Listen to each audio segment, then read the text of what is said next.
Historical mysteries. Some facts that have stood the test of time have been hidden in languages that have since died out, while others have been carved into stone, covered in ash, or whispered. Things from Earth's past that we can hardly fathom are still here. Enormous cities engulfed by history, with no records of their beginning or finish, artifact from another era, and astonishingly exact antique buildings. Why do the people of Costa Rica make these stone spheres? And why is it being done? Once revered as the cradle of civilization, the Sumerian metropolis vanished without a trace. In what ways were? Are the stones that Baalbek's builders moved too heavy for modern cranes to handle? None of this is based on folklore or old tales. These things exist, have been studied, dug up, and discussed. But the solutions are just out of our grasp. Not in an effort to find answers, but to reflect on their relevance and hear the stillness they elicit, we go into the biggest mysteries of all time tonight. Come on in, unwind, and join me as I take you on a journey through the dark corners of history where mysteries linger. Akkad, the city that disappeared. Radiant heat waves ascend. Across southern Mesopotamia's level, parched plains. Ancient settlements in this region, which is between the rivers Tigris and Euphrates, have been reduced to sand-covered ruins and eroded hills. The landscape has also become a marshy mixture. The old world's bustling center, though, existed here millennia ago. Akkad, the site of the first great empire's capital, lies hidden beneath this desolate and tranquil terrain. Even now, no one has found it. Akkad was a center of power, commerce, and new ideas when it was at its peak. Established in the Adian Empire, a political superpower that extended from the Persian Gulf to the Mediterranean Sea, was founded in 2334 BC by the famous Sargon of Akkad. Throughout the ancient Near East, it had an impact on the development of art, language, law, and military organization. On the clay tablets, we see an urban setting replete with glistening palaces, enormous temples, and bustling marketplaces where cuneiform scribes scribbled laws and merchants traded lapis lazuli and cedar from faraway lands. Regardless, not a single artifact from the city has been found. The lack of clear.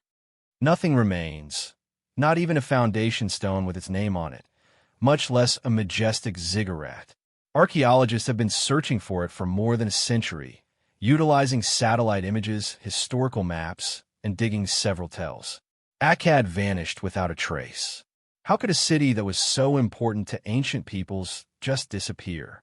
The ever-shifting riverbeds, according to some, conceal its precise whereabouts.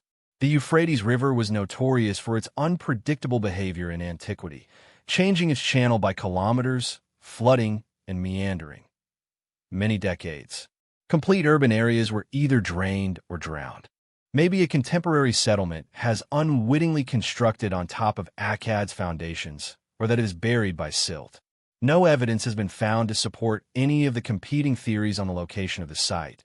Some scholars place it close to Samarra, others farther west towards Fallujah, or even near modern-day Baghdad. No one has found the name Akkad yet. Though scattered, there are clues. The inscriptions of kings who lay claim to the title of Akkad shed light on the political influence and architectural grandeur of the city. At a later, the texts of ancient Mesopotamia, such as those from Babylon and Assyria, describe its ascent and ominous decline with an air of reverence, bordering on mythology. Despite the wealth of information regarding Akkad's history, very little is known about its physical appearance from these archives. Next, we have the matter of its vanishing. During the more than 100 years that Sargon's dynasty ruled, kings like Naram-Sin expanded the empire to its maximum size. However, a shift occurred at 2154 BC. It was the end of the empire. The influence of Akkad faded. Some feature, leading to a rebellion within. Some individuals think the Gudians who live in the Zagros Mountains invaded. But there are texts that imply a much more dramatic reason. The fall of a kid is depicted in an old Sumerian lamentation, which is both poetic and historically accurate, as a divine retribution rather than a political occurrence. It goes like this. The gods stopped being nice to the land, rivers dried up, the earth cracked open, Winds blew dust across fields that had been fertile before, crops failed, and famine hit. Akkad was left behind. Is the potential for a climatic catastrophe been the reason? That is what contemporary scholars think. At the time of Akkad's collapse, there was evidence of a major megadrought in the region. Results from soil cores and ancient lake beds show that rainfall was significantly lower in Mesopotamia and other regions. Worst-case scenario, agriculture already dependent on precarious irrigation systems collapses. Mass migration and starvation would have followed. Whole towns might have been left vulnerable to the elements. How long would it take if everyone left and the buildings fell apart due to a lack of maintenance? For an entire city to vanish? However, this explanation does not persuade everyone. Some out-of-the-box explanations suggest that environmental factors weren't the only cause of Akkad's demise. When other, less significant sites have been found and extensively excavated, they wonder why this pivotal city has remained unearthed. Why does it sound so legendary when spoken about by subsequent civilizations, as if it had already been legendary when they were living through it?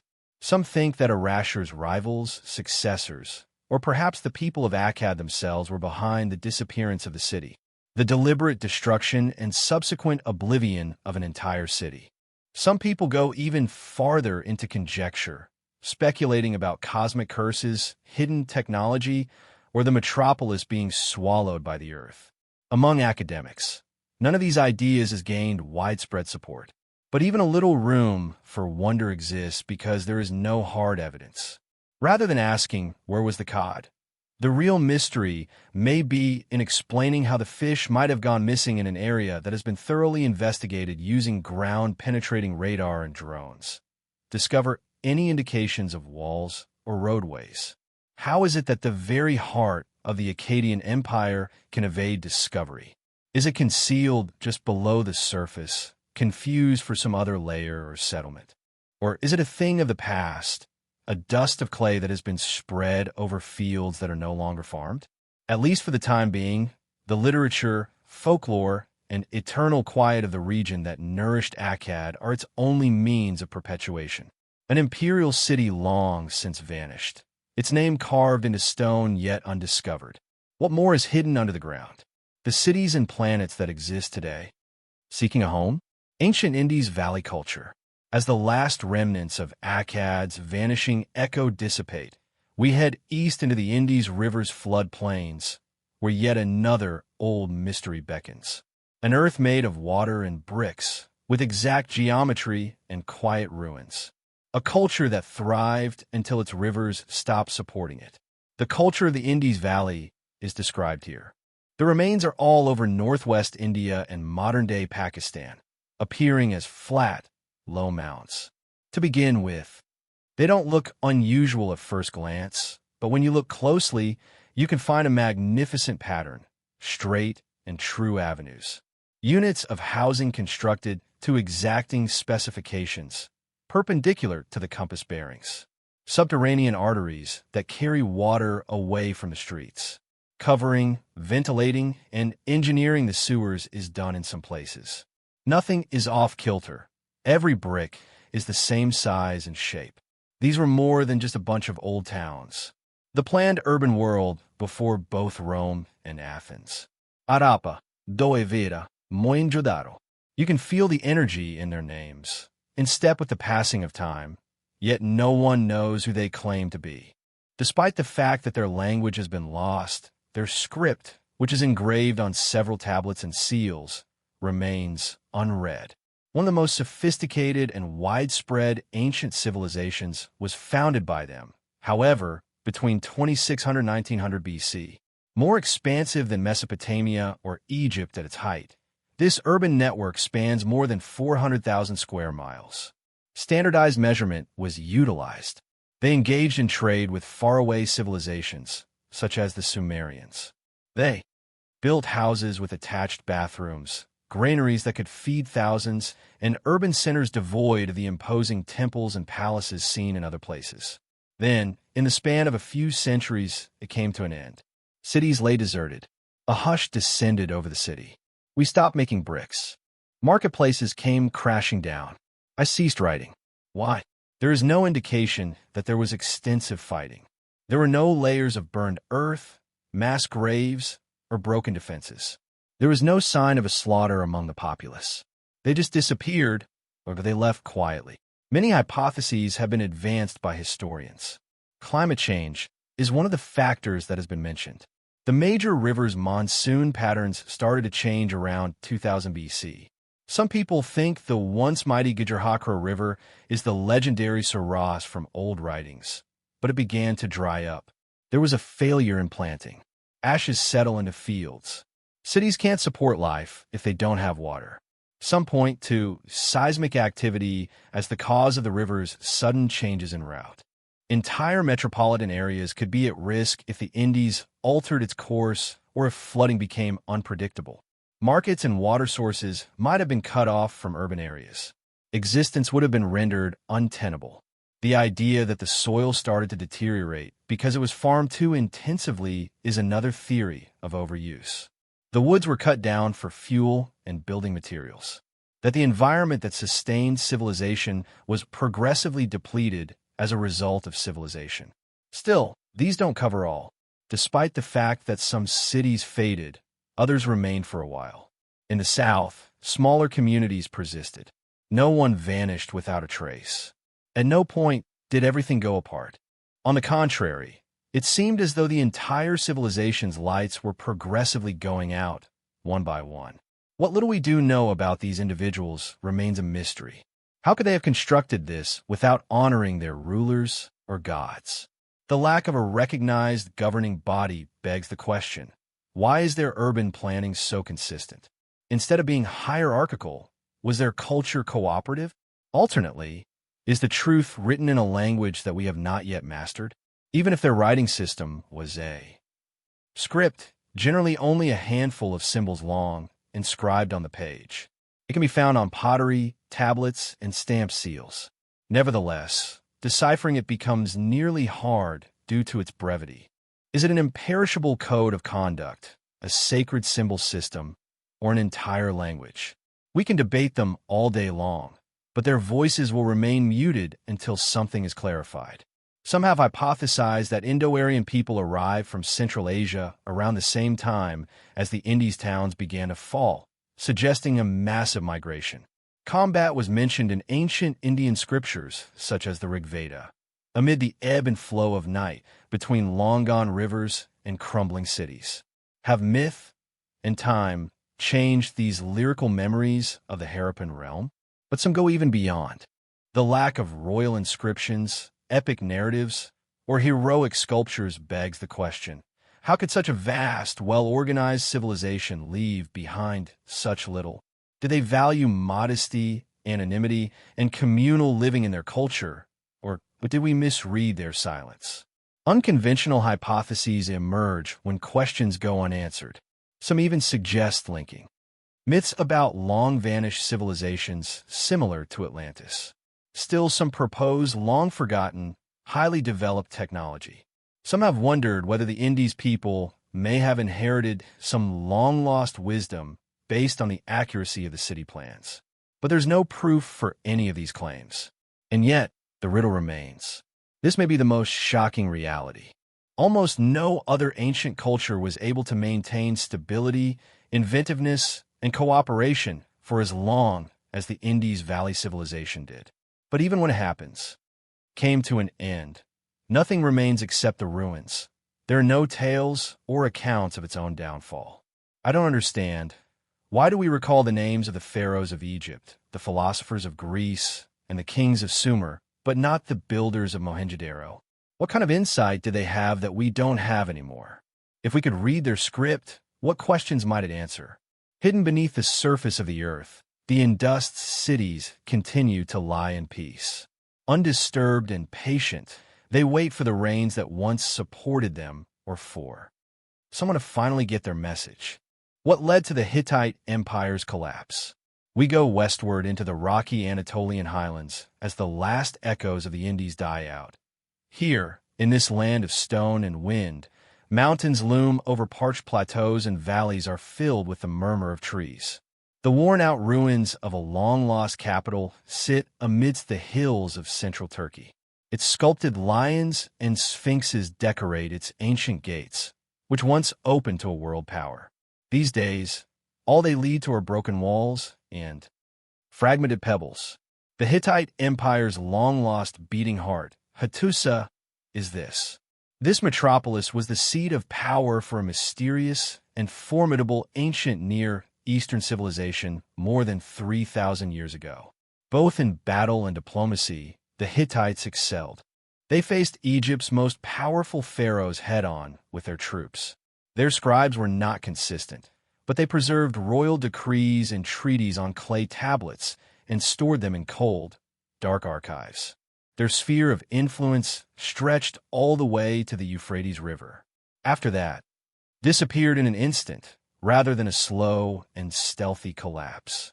There was no longer a Hittite empire by 12200 BC. A desolate capital and a disbanded government were the results. Foreign embassies and royal courts used to speak it, but now it's mostly forgotten. Prior to the discovery of their true identity by modern archaeologists, the Hittites were only vaguely mentioned in the Bible for millennia. Prior to being engulfed in an incomprehensible upheaval, they had previously presided over kingdoms alongside Babylon and Egypt. So what happened? The records provide few details. Hurdles, food shortages, requests for grain, and military casualties were all recounted in the last tablets from Hattusa. However, thereafter, there was complete quiet. Writing ceased among the scribes. All city services were cut off. Layers of ash have been found in distant cities by archaeologists. Brutal devastation and signs of fire. Nevertheless, Hattusa did not perish in and of itself. It was just left alone. Most people think this way because it fits into a bigger pattern. The ancient world was hit hard by a devastating wave of destruction around 1200 BC. This period, known as the Late Bronze Age collapse, saw the sudden disintegration of major powers. Mycenaean Greece, Ugarit, the Kassite dynasty in Babylon. All fell, cities were destroyed, trade routes were broken, and literacy declined. Even Egypt, although it survived, was severely affected. Some blame the mysterious sea peoples. Raiders from the sea who seemed to appear out of nowhere, leaving devastation in their wake. Egyptian records describe them as fierce, unknown adversaries. Could they have also reached the Hittites? It's possible, but they are not named in Hittite texts. We do not know the origin of these invaders or what motivated them. Famina, va, migration. And even if they played a role, could external attacks alone dismantle an empire as vast and sophisticated as the Hittites? Others look internally. Climatic records indicate signs of drought during this period. Tree rings and sediment cores suggest that Anatolia may have endured years, perhaps decades of failed harvests. A society dependent on complex agriculture and grain reserves might have been pushed to its limits. Famine fuels unrest. Starvation weakens armies. Could ecological collapse have weakened the empire from within? There's also evidence of shifting power structures, internal rebellions, rival factions, and local governors asserting independence. As central authority weakened, peripheral cities may have stopped obeying the crown. Without unity, even the mightiest empire can crumble. Yet the collapse still feels too abrupt, too complete. The Hittites were not merely weakened, they were erased. For centuries after their fall, the Anatolian highlands were silent. No successor emerged to take their place. No clear cultural continuity persisted. Their archives were buried, their temples abandoned, their very name forgotten. This has led some to consider possibilities beyond the accepted narratives. A few suggest that the Hittite elite may have foreseen their decline and fled, taking sacred knowledge, royal treasures, or ritual artifacts with them. But to where and why would they leave no record? Others propose more speculative ideas, suggesting that the Hittites were perhaps victims of a more profound systemic collapse, a combination of environmental stress, migration pressures, disease, and social fragmentation. A perfect storm that left no time for resistance or recovery. And some question, how could a civilization that engaged in sophisticated diplomacy, signing one of the earliest known peace treaties with Egypt after the Battle of Kadesh, disappear without even a recorded farewell? The Hittites left thousands of tablets, contracts, laws, correspondence, but not a single document explaining their demise. And that silence, perhaps, is the most profound mystery of all. Today, Hattusa stands frozen in stone. Its massive gateways open onto landscapes where wheat no longer grows. Its temples are roofless. Its royal halls echo only with the wind. But walk among its foundations, and the scale of what once was becomes clear.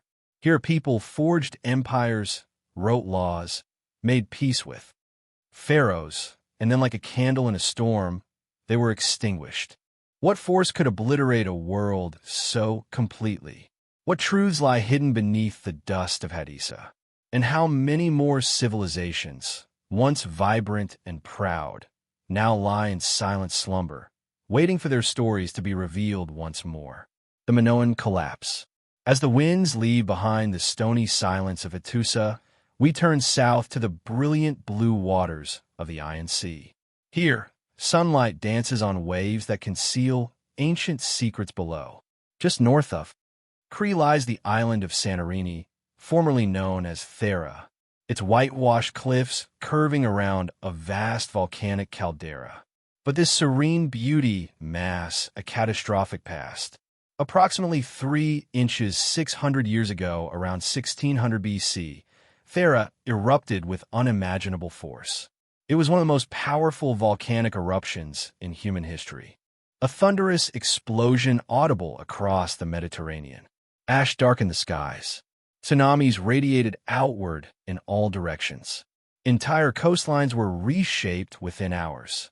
On the island itself, the thriving Bronze Age settlement of Akrotiri was buried beneath meters of volcanic debris, preserved like a frozen moment in time. Homes still stand, frescoes still adorn their walls, but the inhabitants are gone. The eruption was apocalyptic, but it did not solely end one city. It may have signaled the unraveling of an entire civilization, the Minoans.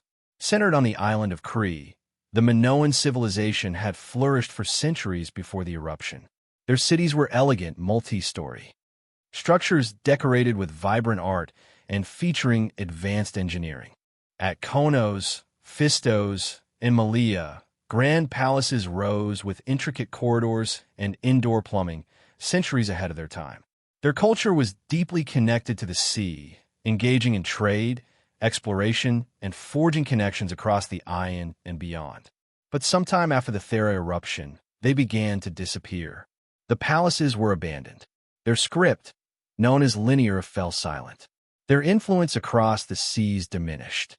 By around 1100 BC, the Minoan world had vanished, either absorbed or replaced by the rising power of Mycenaean Greece. What happened? It's easy to point to for the answer.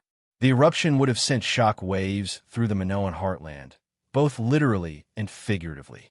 Ashfall could have destroyed crops. Earthquakes might have destabilized their cities. And the tsunami triggered by the blast could have devastated coastal settlements and annihilated fleets. For a civilization so heavily reliant on the sea, such a blow might have been insurmountable. However, the timeline is not completely clear. Some Minoan sites show continued occupation after the eruption. Nasus, for example, remained active for decades, even centuries.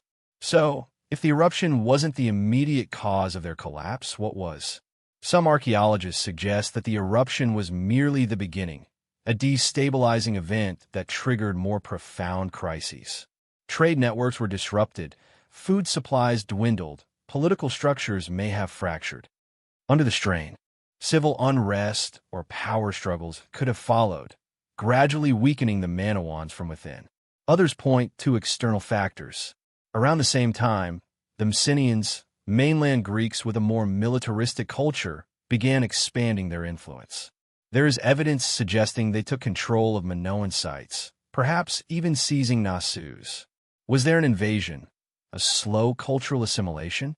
Or did the Manawans, already weakened, simply succumb to the dominance of a rising power? Then there's the deeper mystery, the one that persists beneath the surface of facts and theories. How could such a refined, complex, and seemingly peaceful civilization dissolve so quietly? There are no records of a major war, no final inscription or lamentation. Their art, rich in depictions of nature and ritual, shows no signs of cultural anxiety or forewarning of doom. Their script remains undeciphered. Their myths are unknown. We can only deduce their values from the traces they left behind. Images of dolphins, priestesses, bulls, and mountains.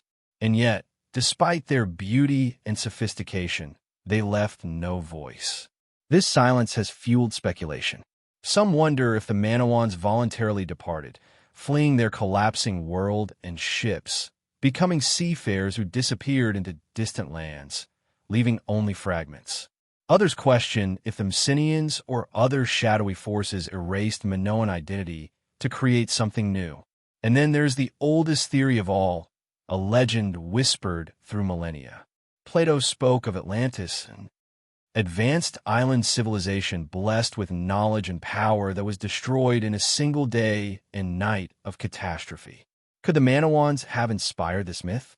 A real culture whose sudden collapse left a lasting imprint on the collective memory of the ancient world. There is no proof, only possibility. Still, the question remains, what do we make of a civilization that flourished for over 1,000 years, then vanished from history without a trace? Today you can explore the ruins of Nasus. You can see the reconstructed fresco, the Prince of Elise, the Bull Leapers, the Saffron Gatherers. You can touch stone walls built in an era before iron, before Homer, before Greece was Greece. But you cannot ask the Minoans who they were or why they left. Like the buried city of Akrotiri, they remain beautifully preserved and completely silent. Was it the ash that ended them, or something else still hidden beneath the waves or buried beneath centuries of forgetting? Sometimes history leaves us with silence, not answers. And within that silence, a deeper question always lingers. What else have we lost without even realizing it? Teotihuacan, the city where gods were born. As the smoke of Thera fades across the Ion, we now cross an ocean and advance in time to another great city, another lost power. Beneath the highland skies of central Mexico, nestled in a broad valley, surrounded by volcanic peaks, the remains of a once mighty metropolis spread silently across the landscape. Wide avenues, step pyramids, and vast plazas are perfectly aligned, monumental, mathematical, and strangely devoid of personal history. This is Teotihuacan, the city where men became gods. Long before the Aztec Empire emerged, and even before the Maya reached their peak, Teotihuacan was the vibrant heart of Mesoamerica. By 400 AD, it was the largest city in the Western Hemisphere, home to perhaps 100,000 or more inhabitants. Its ceremonial center was dominated by the massive Pyramid of the Sun, flanked by the Pyramid of the Moon and the Temple of the Feathered Serpent. A central road, the Avenue of the Dead, stretched over to me in a straight, deliberate line. Yet, despite its grandeur, we do not know who built it, nor do we know why they departed. Unlike later cultures, the builders of Teotihuacan left no written history, no royal inscriptions, no personal names carved in stone. Even the name Teotihuacan was given by the Aztecs centuries later. It means the place where the gods were born. But who were the people who resided here? And why, after centuries of prosperity and expansion, did they abandon it all? Archaeological evidence indicates that the city was meticulously planned. Its grid-like layout, uniform apartment complexes, and water management systems suggest centralized governance, an organized society with clear authority. Nevertheless, no individual rulers are depicted. Unlike the Maya, who celebrated their kings through sculpture and glyphs, Teotihuacan's art is impersonal, focusing on gods, animals, and abstract symbols rather than human elites. Was this a society governed by a collective ideology rather than hereditary kingship, a theocracy, a military oligarchy? The lack of ego in their art has perplexed researchers for decades. At its height, Teotihuacan was not only politically dominant, but also economically and culturally influential. Its obsidian workshops produced tools and weapons traded throughout Mesoamerica. Its architecture and iconography spread far beyond the valley, even influencing distant Maya cities like Tikal and Copan. But sometime around 550 AD, something changed. Evidence of fire and destruction appears in key areas of the city, particularly in the ceremonial and administrative sectors. Buildings were burned, statues were smashed, temples were desecrated, and then the city began to be vacated. Not all at once. The outskirts remained populated for some time, but the center, the heart of Teotihuacan, fell silent. What happened? Some scholars suggest internal rebellion. The destruction appears targeted, focused on symbols of power and authority. Perhaps a revolt from within, a rebellion by marginalized groups, or a civil breakdown after a succession crisis. Without names or written records, it's impossible to determine who revolted or who fell. Others propose environmental stress. Droughts, climate fluctuations, or soil depletion could have undermined the city's food supply. Recent studies of lake bed sediments suggest periods of aridity during this era. Could ecological strain have pushed a densely populated urban population beyond its limits? There are also signs of external pressure. Some researchers suspect that warfare played a role either from rival powers or migrating peoples. A shift in trade networks may have weakened Teotihuacan's economic base. Or perhaps other emerging cultures like those on the Gulf Coast or in Waka challenged its authority and contributed to its decline. However, none of these explanations fully account for the scale or symbolism of the destruction. Why burn the temples? Why erase the gods? And why abandon a city of such magnitude and importance rather than rebuild or resettle it? In a void left behind, new powers emerged. The Toltecs, the Mixtes, the Aztecs. Each of them looked back to Teotihuacan as a place of origin, a cradle of civilization, a sacred city built by giants or deities. When the Aztecs discovered its ruins, they believed it was the birthplace of the fifth sun, the very beginning of time. Was this merely myth? Or did the memory of Teotihuacan endure in fragmented stories passed down by those who once lived in its shadow? Some unconventional theories delve deeper.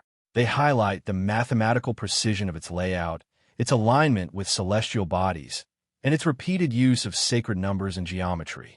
They question whether the builders possessed astronomical knowledge that is still not fully understood. Others speculate about unknown migrations, lost cultures, or even contacts with distant civilizations. However, the evidence remains inconclusive. The answers are always just out of reach. What remains is the city itself. Teotihuacan still stands. Its pyramids rise against the sky. Its murals, though faded, still pulse with color, depicting jaguars, serpents, and abstract deities whose names will forever remain unknown. Walk the Avenue of the Dead, and you walk a path once trod by tens of thousands. A people who built a world from stone and silence, and then chose to leave it behind. We do not know what they feared. We do not know what they hoped for. Was Teotihuacan destroyed by violence, or quietly yielded to time? Was it the end of a civilization, or the beginning of a story we have yet to comprehend? Even now, beneath the soil, new chambers are being discovered. Long-sealed tunnels, hidden offerings, untouched tombs, whispers of a people who vanished without a final message. Thus, the question persists, what was Teotihuacan, and why did its people depart from the city where gods were once born?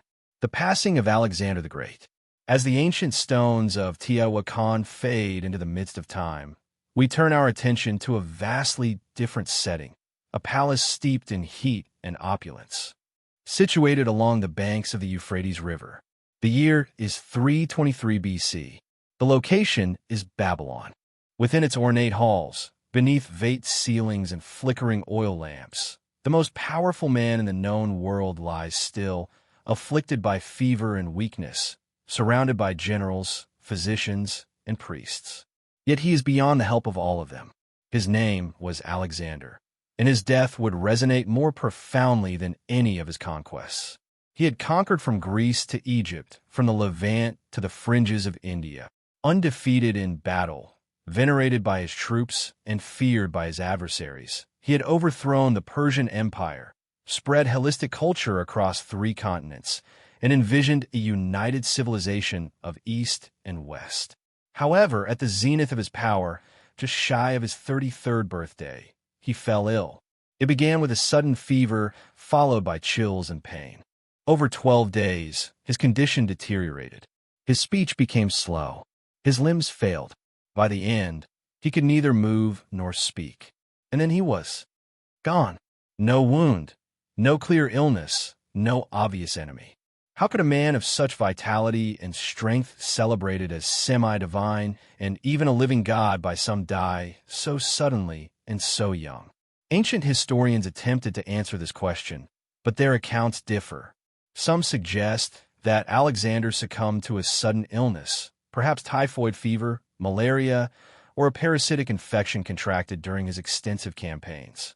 Others mention complications from previous injuries, excessive drinking, or emotional stress. In an era without modern medicine, any of these could have proven fatal. Yet, the story doesn't end there. The circumstances surrounding his death raised deeper questions. According to several sources, Alexander's body showed no signs of decay for days after his passing. In the ancient world, such a phenomenon was interpreted as a divine sign indicating godhood. But to modern minds, it adds another layer of mystery. Was he truly dead? Or had he fallen into a deep coma, mistaken for death in a time lacking? Advanced diagnostics? If so, was he buried alive? Others have questioned whether his death was natural at all.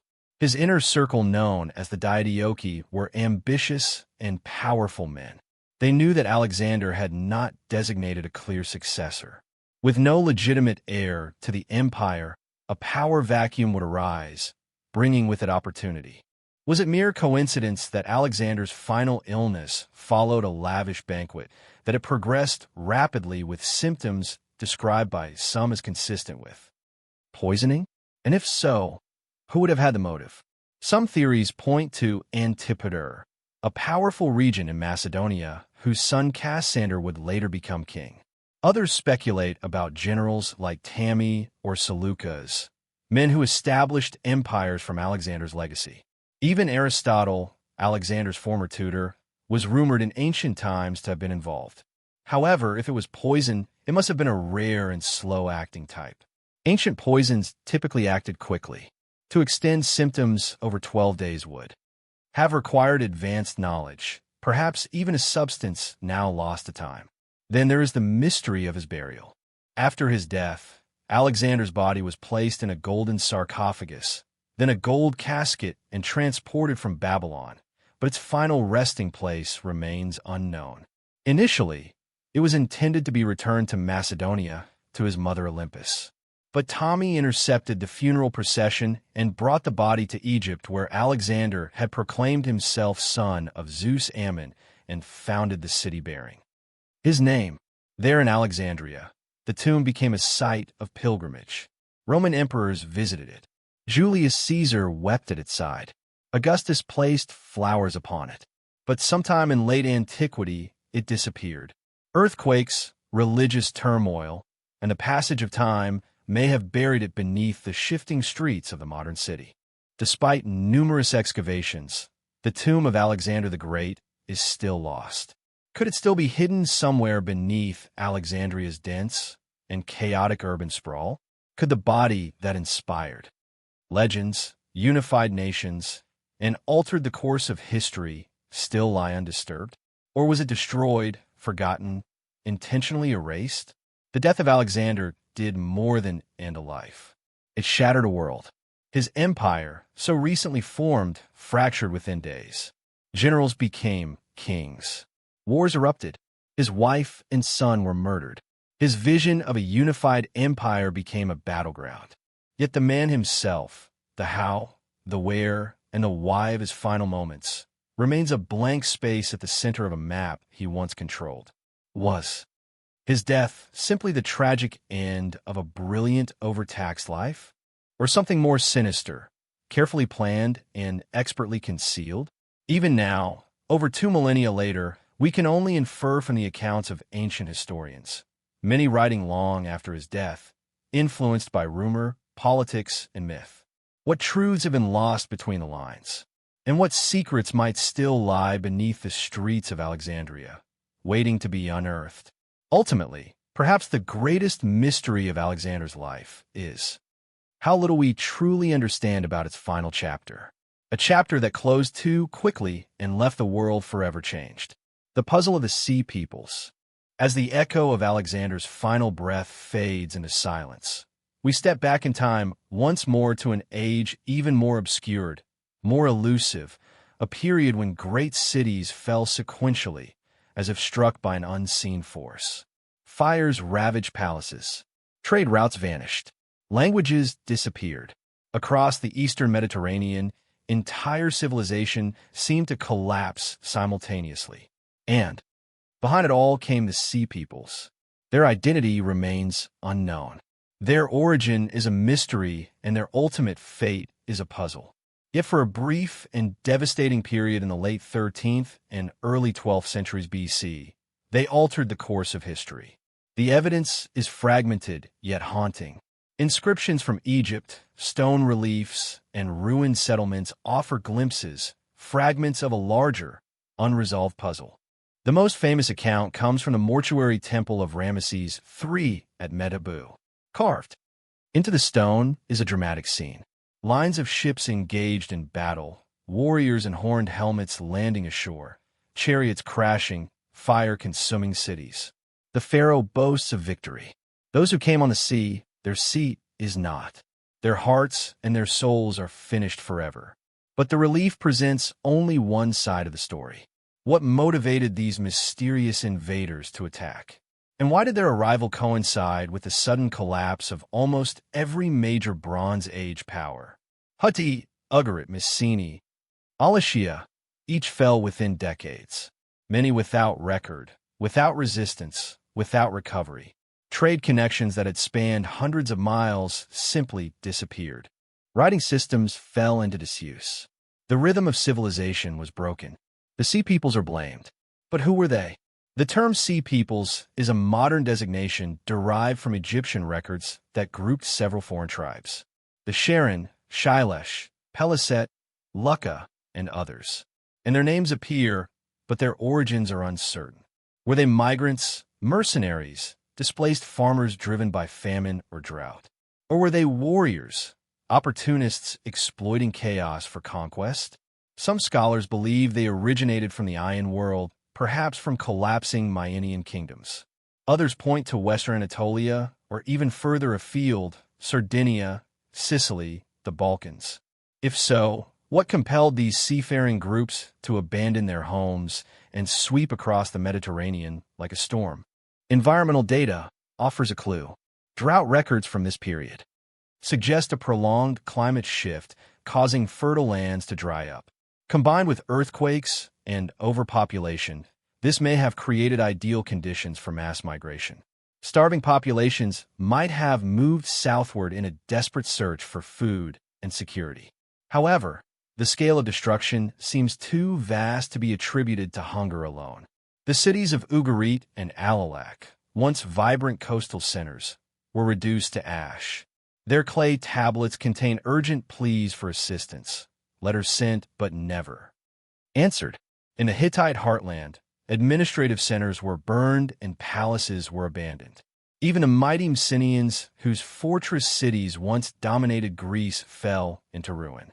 Their writing linear B was lost for centuries. Was this a domino effect? Did the collapse of one civilization destabilize the next, like a chain reaction of fire and dry grass? Or was there a more deliberate motive behind it? Some theorists propose a coordinated confederation of tribes, a multi-ethnic alliance of dispossessed peoples moving together with ships and weapons, reshaping the map through sheer force. Others question whether the Sea Peoples were truly invaders at all. Could they have been the final symptom of a deeper crisis? Refugees rather than aggressors? And then there are the more speculative ideas that the Sea Peoples were remnants of forgotten cultures, maritime societies operating on the fringes of the known world, that their shipbuilding and coastal warfare expertise gave them a temporary advantage over the land-based powers of the Bronze Age. Or even that they brought foreign ideologies and technologies that disrupted traditional hierarchies. We do not know because the Sea Peoples, like the cities they helped destroy, left almost no trace, no texts, no monuments, no known descendants claiming their name. Only the records of others, often their enemies, remain, and even those are few, sometimes ambiguous, and shaped by political rhetoric. In the chaos of the era, fact and myth converge.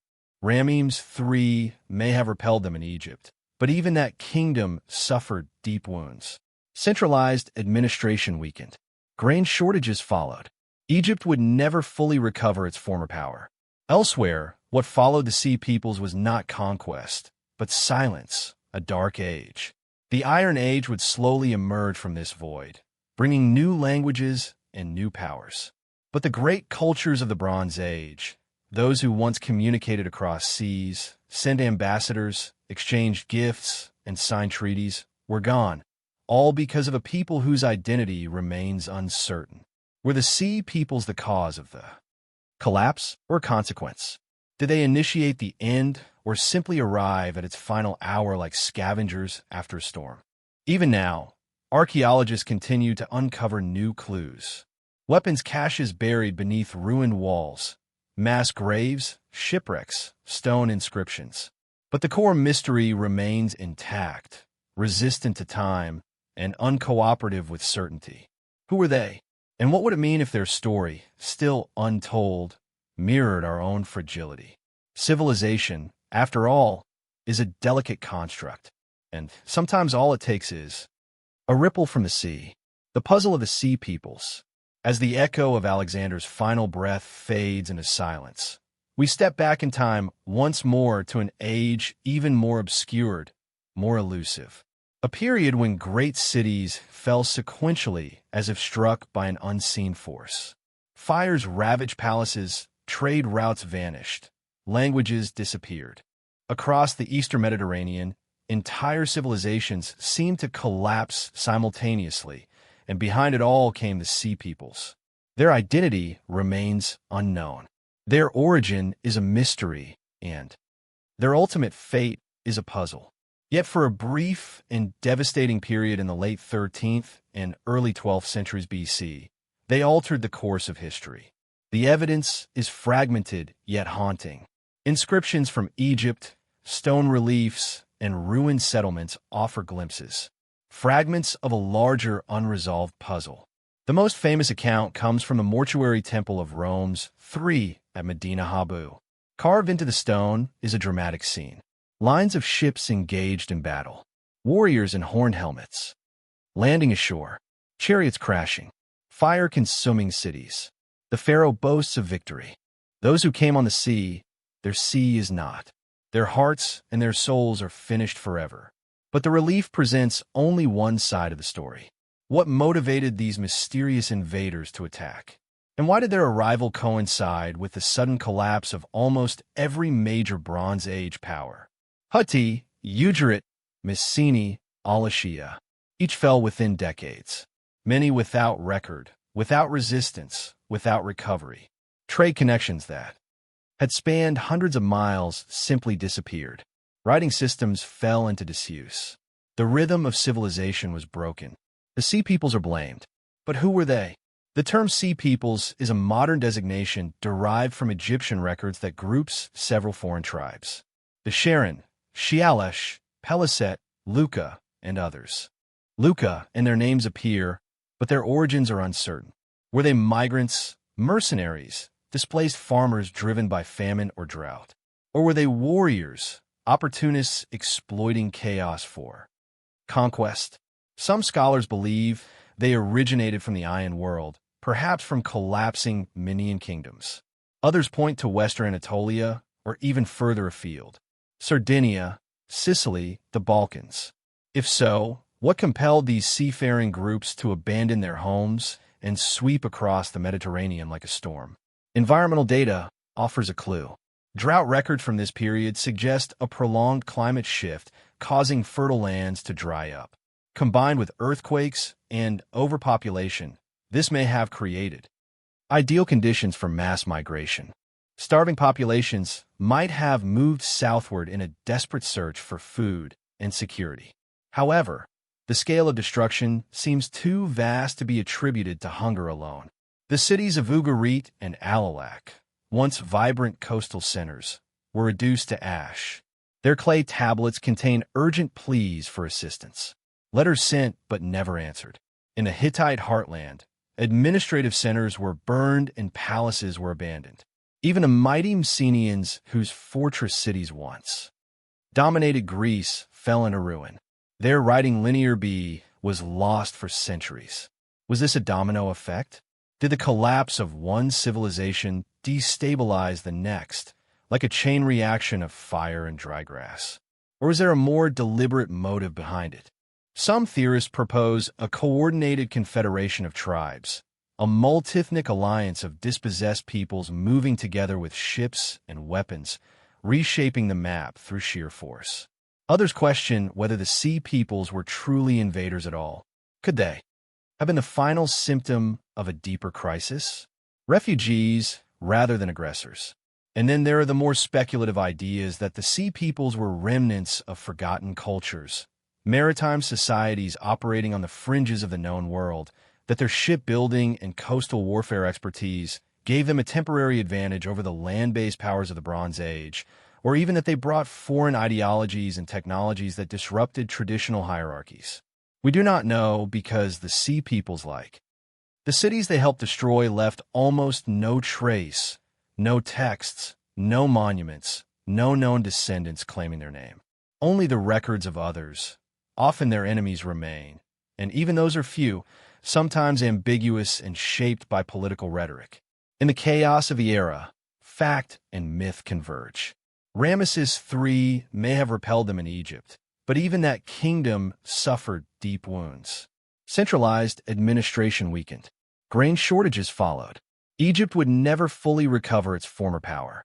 Elsewhere, what followed the sea peoples was not conquest, but silence, a dark age.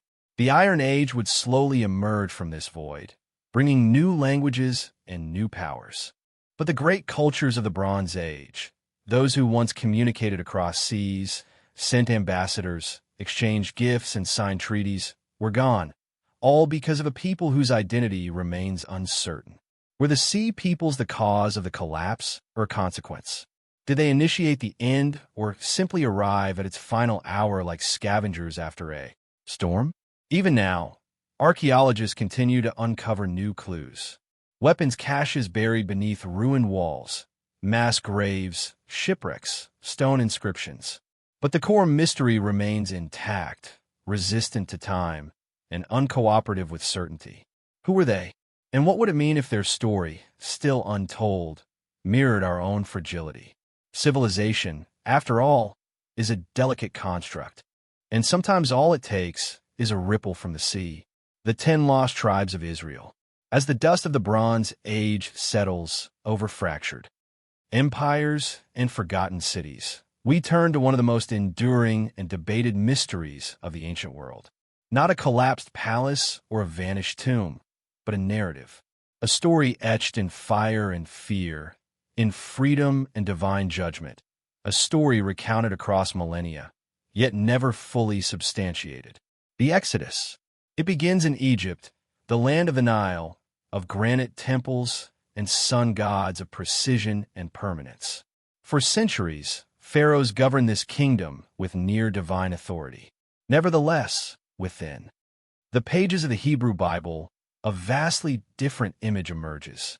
A people enslaved, a hardened ruler, and a series of plagues so devastating they brought the world's most powerful empire to its knees. The account is captivating. A Hebrew child raised in the palace flees into exile only to return as the chosen voice of a god. A prophet demanding freedom for his people. A pharaoh refusing. Rivers turn to blood. Darkness covers the land. The firstborn die. And in the ensuing chaos, the Israelites escape, leaving bondage under the cloak of night, journeying through the wilderness toward a promised land. But where does history end and myth begin? Despite its cultural and religious significance, the Exodus remains one of the most perplexing events in the ancient record. No Egyptian texts mention the plagues. No royal archives describe the flight of a massive labor force. No monuments lament the drowning of an army in the sea. Yet echoes persist. Some scholars suggest that if the Exodus occurred, it must have left some trace, something more subtle than Scripture. Could it be found in sudden population shifts along the Nile Delta, or in the mysterious expulsion of the Hyksos, a Semitic people who ruled parts of Egypt for nearly a century before being expelled around 1550 BC? The parallels are compelling. Like the Israelites, the Hyksos were foreigners. Like the Israelites, they departed in large numbers under duress. But the Hyksos were rulers, not slaves.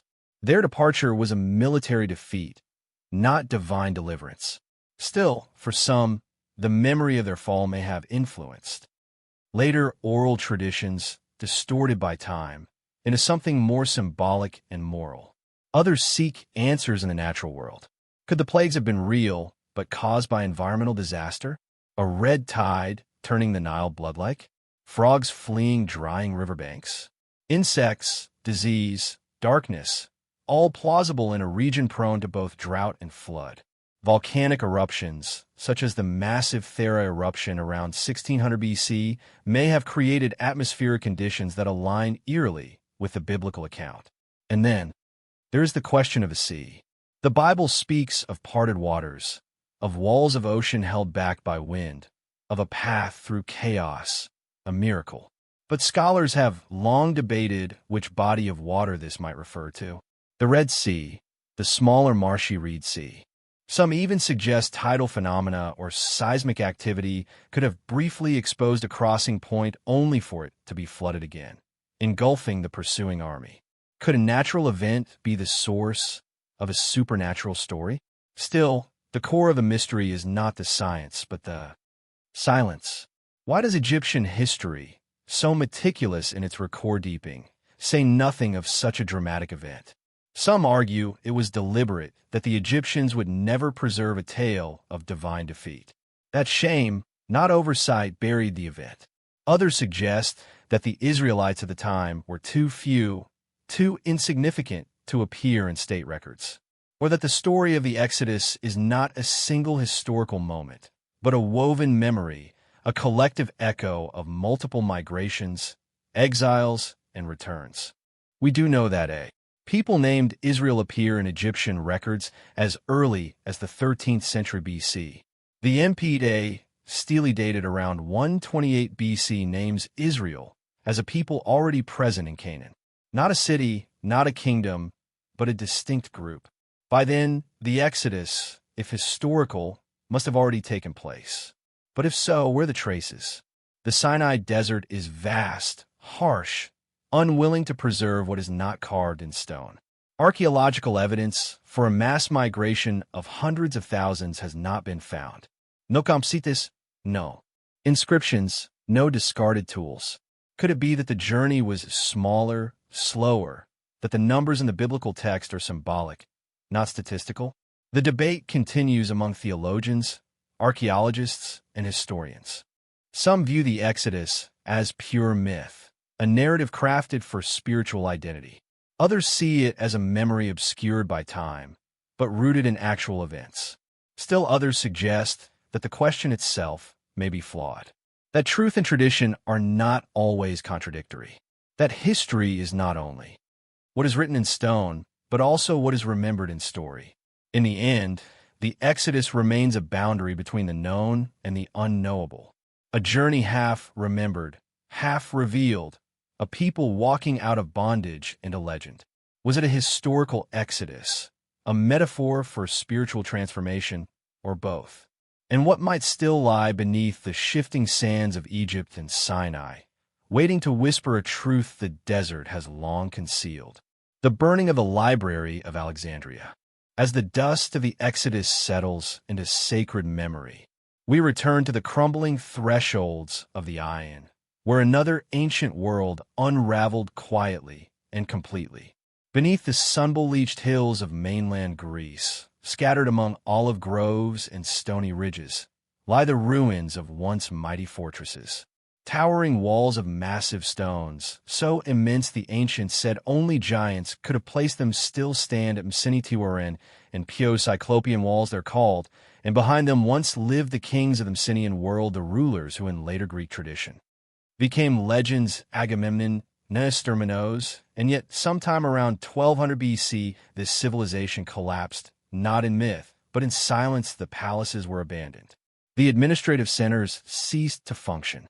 The richly decorated tombs no longer held kings, only dust.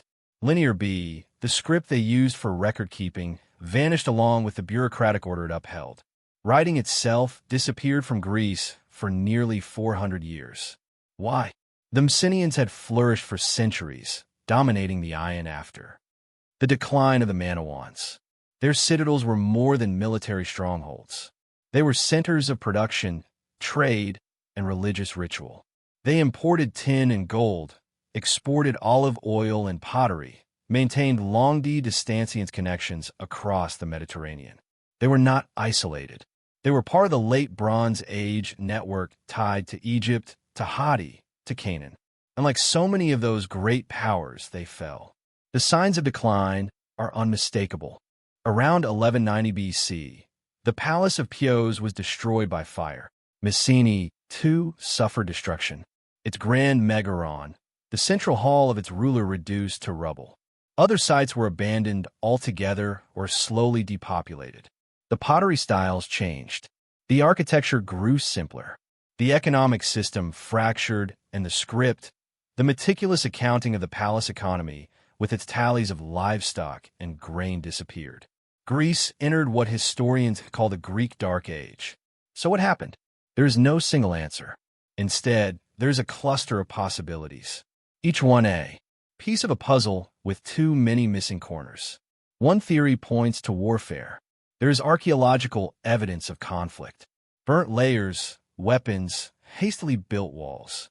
Some citadels may have fought each other. Others may have faced external threats. Could the Sea Peoples have reached the Greek mainland? If so, did they invade? Or were the Messenians themselves part of this great maritime movement? Another theory looks inward. The Messenian economy was highly centralized. Palace elites controlled the distribution of goods, labor, and resources. If that system faltered through drought, crop failure, or famine, then society itself might have fractured. Local communities may have risen against the ruling class, leading to political fragmentation. Environmental factors also loom large. Studies of pollen samples and lake sediments in the eastern Mediterranean suggest a shift toward a drier climate in this period. Prolonged droughts may have crippled agriculture. Earthquakes common in this seismically active region could have caused widespread devastation. A quake strong enough to level a palace would have been more than a natural disaster. It would have disrupted the entire social structure built around it. Still others look to the possibility of disease. Could a plague moving along trade routes from distant lands have struck the population, weakened the workforce, and eroded confidence in the ruling elite? There is no direct evidence, but the possibility remains. And then there are the more speculative voices. Some suggest the Messenians may have pushed too far, expanded too ambitiously, fought too many wars, drained their own strength. Others wonder about lost migrations, unknown invaders, or even forgotten technologies that once gave them dominance but could not be sustained. A few have tried to tie the decline to astronomical events, solar flares, comets, or celestial omens that destabilize belief systems. But the evidence resists simple answers because the Messenian collapse was not a single event. It was a slow unraveling, spread across decades, uneven and complex. Some regions fell into ruin quickly, others lingered for generations. In some places, life went on, simpler, poorer, more localized. In others, the silence was total. And curiously, the memory of this world survived, but only through myth. Centuries later, Greek poets would sing of golden ages, of great kings and heroic wars. The tales of Homer, the Iliad, the Odyssey may preserve distant echoes of the Mycenaean world, the palaces of Troy and Cyne, the ships of on warriors, the names of heroes. Was the Trojan War itself a distorted memory of this very collapse, a final act before the curtain fell? We may never know. What we do know is this: a sophisticated, literate, far-reaching civilization, builders of fortresses, organizers of armies, engineers of roads and drainage systems disappeared. And from its ruins, centuries later, rose a different Greece, the Greece of city-states, of philosophers, of democracy and drama. But before that came the darkness. Why did the Mycenaeans fall? What did they leave behind that we have yet to find? And how many of our own foundations rest on stories that were once stone? In the hills of Greece, the cicadas still sing over broken walls. And somewhere beneath the soil, the last words of the Mycenaeans may still be waiting, patient, undeciphered, unseen.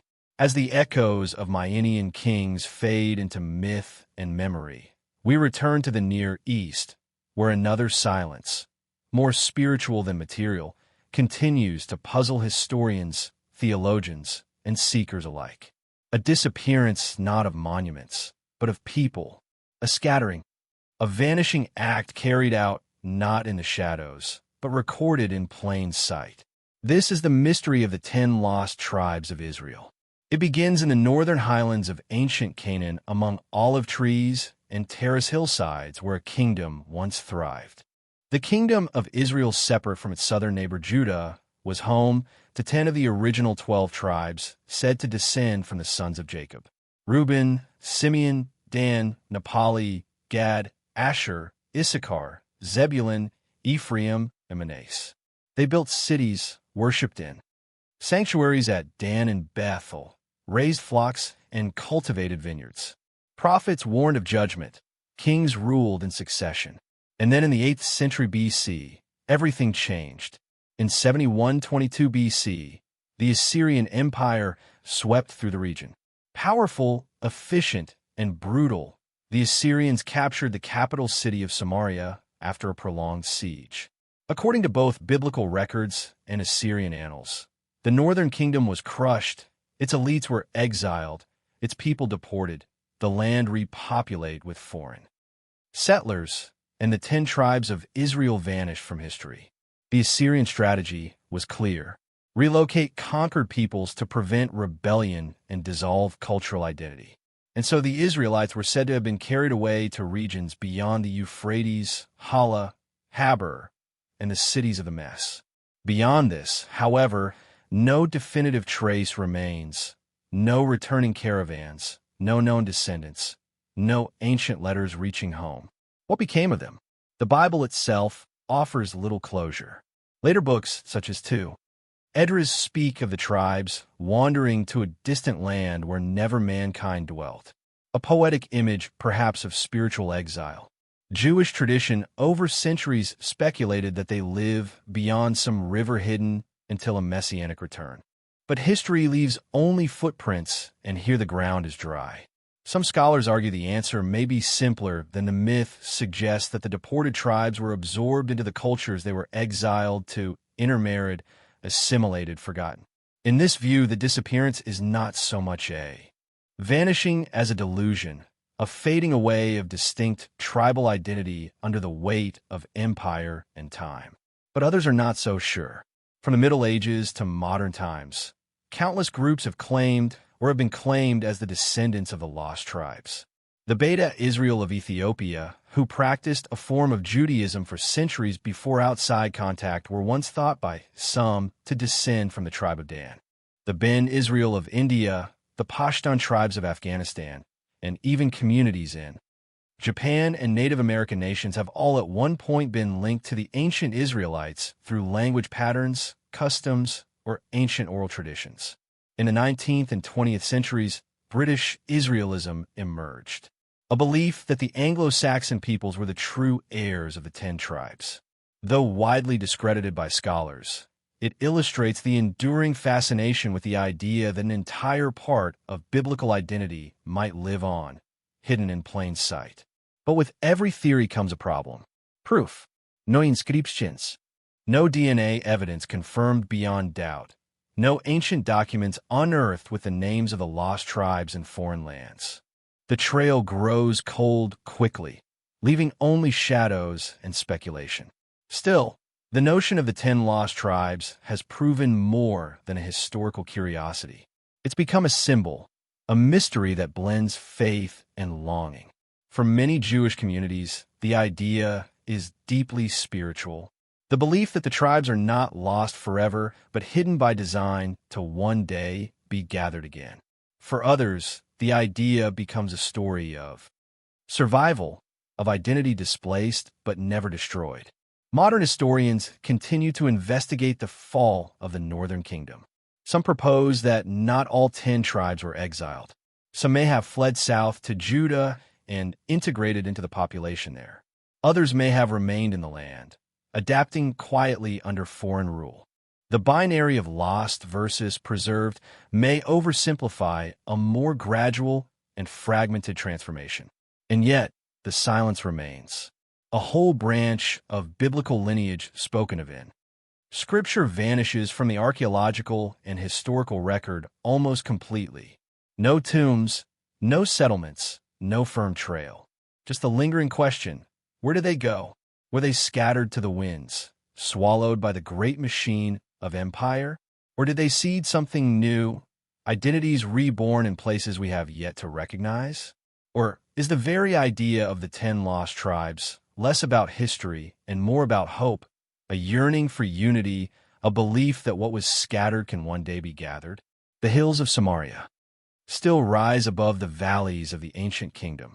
Olive trees still cling to the rocky soil, but the voices that once named their tribes are gone.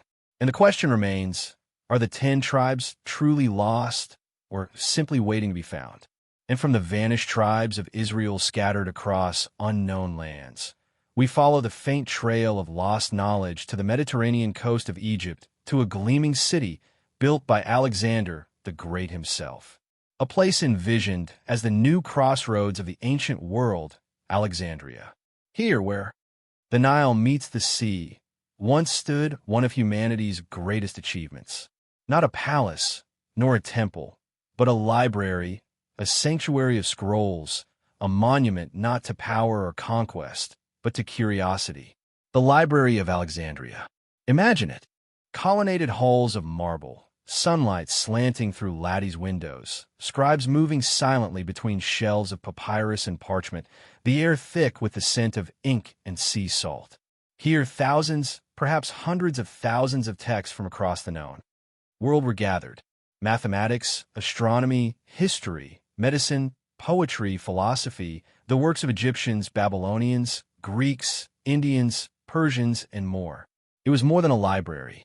It was an attempt to preserve and centralize the totality of human knowledge, a universal memory, a beacon. And then at some point it was gone. Its shelves turned to ash, its knowledge lost to time, and no one can say for certain how or when. The destruction of the Library of Alexandria is often spoken of as a singular catastrophic event, a fire, a battle, a villain. But the truth is far more elusive. Was it one act of destruction or many, spread across centuries? Some point to Julius Caesar.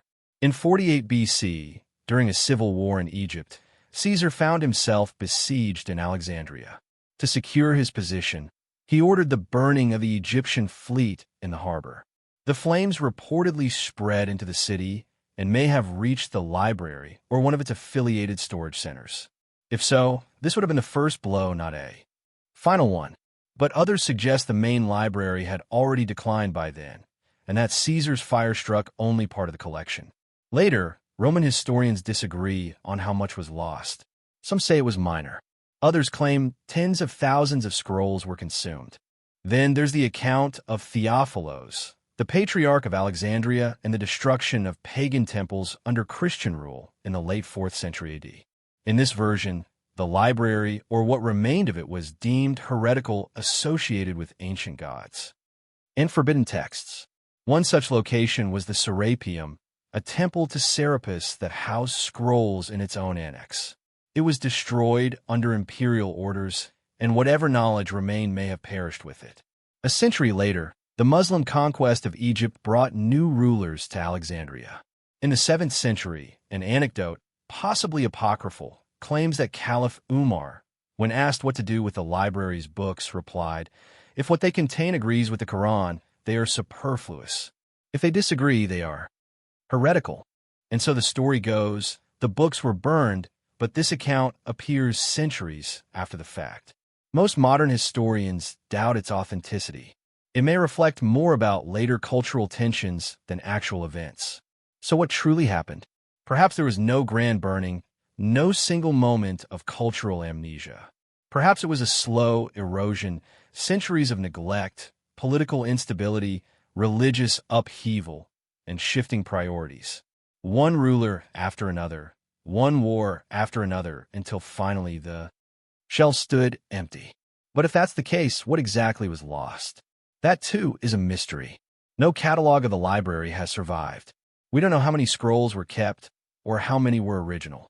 Some ancient estimates speak of 400,000 works, others 700,000, but these may be exaggerations. We do know that the library employed scholars from across the known world, that it sponsored translations, debates, and original research, that it preserved works that have otherwise vanished. Imagine what may have been inside. Lost plays of Euripides, unknown dialogues of Plato, the complete works of Aristotle, Babylonian star charts, Egyptian medical treatises, Indian mathematical texts centuries ahead of their time, perhaps even histories of now-forgotten civilizations. Some speculate the library may have held records of Atlantis or even earlier mythical histories, if such things ever existed. Others believe that advanced understandings of the human body or the cosmos were wiped away with the scrolls. We cannot know.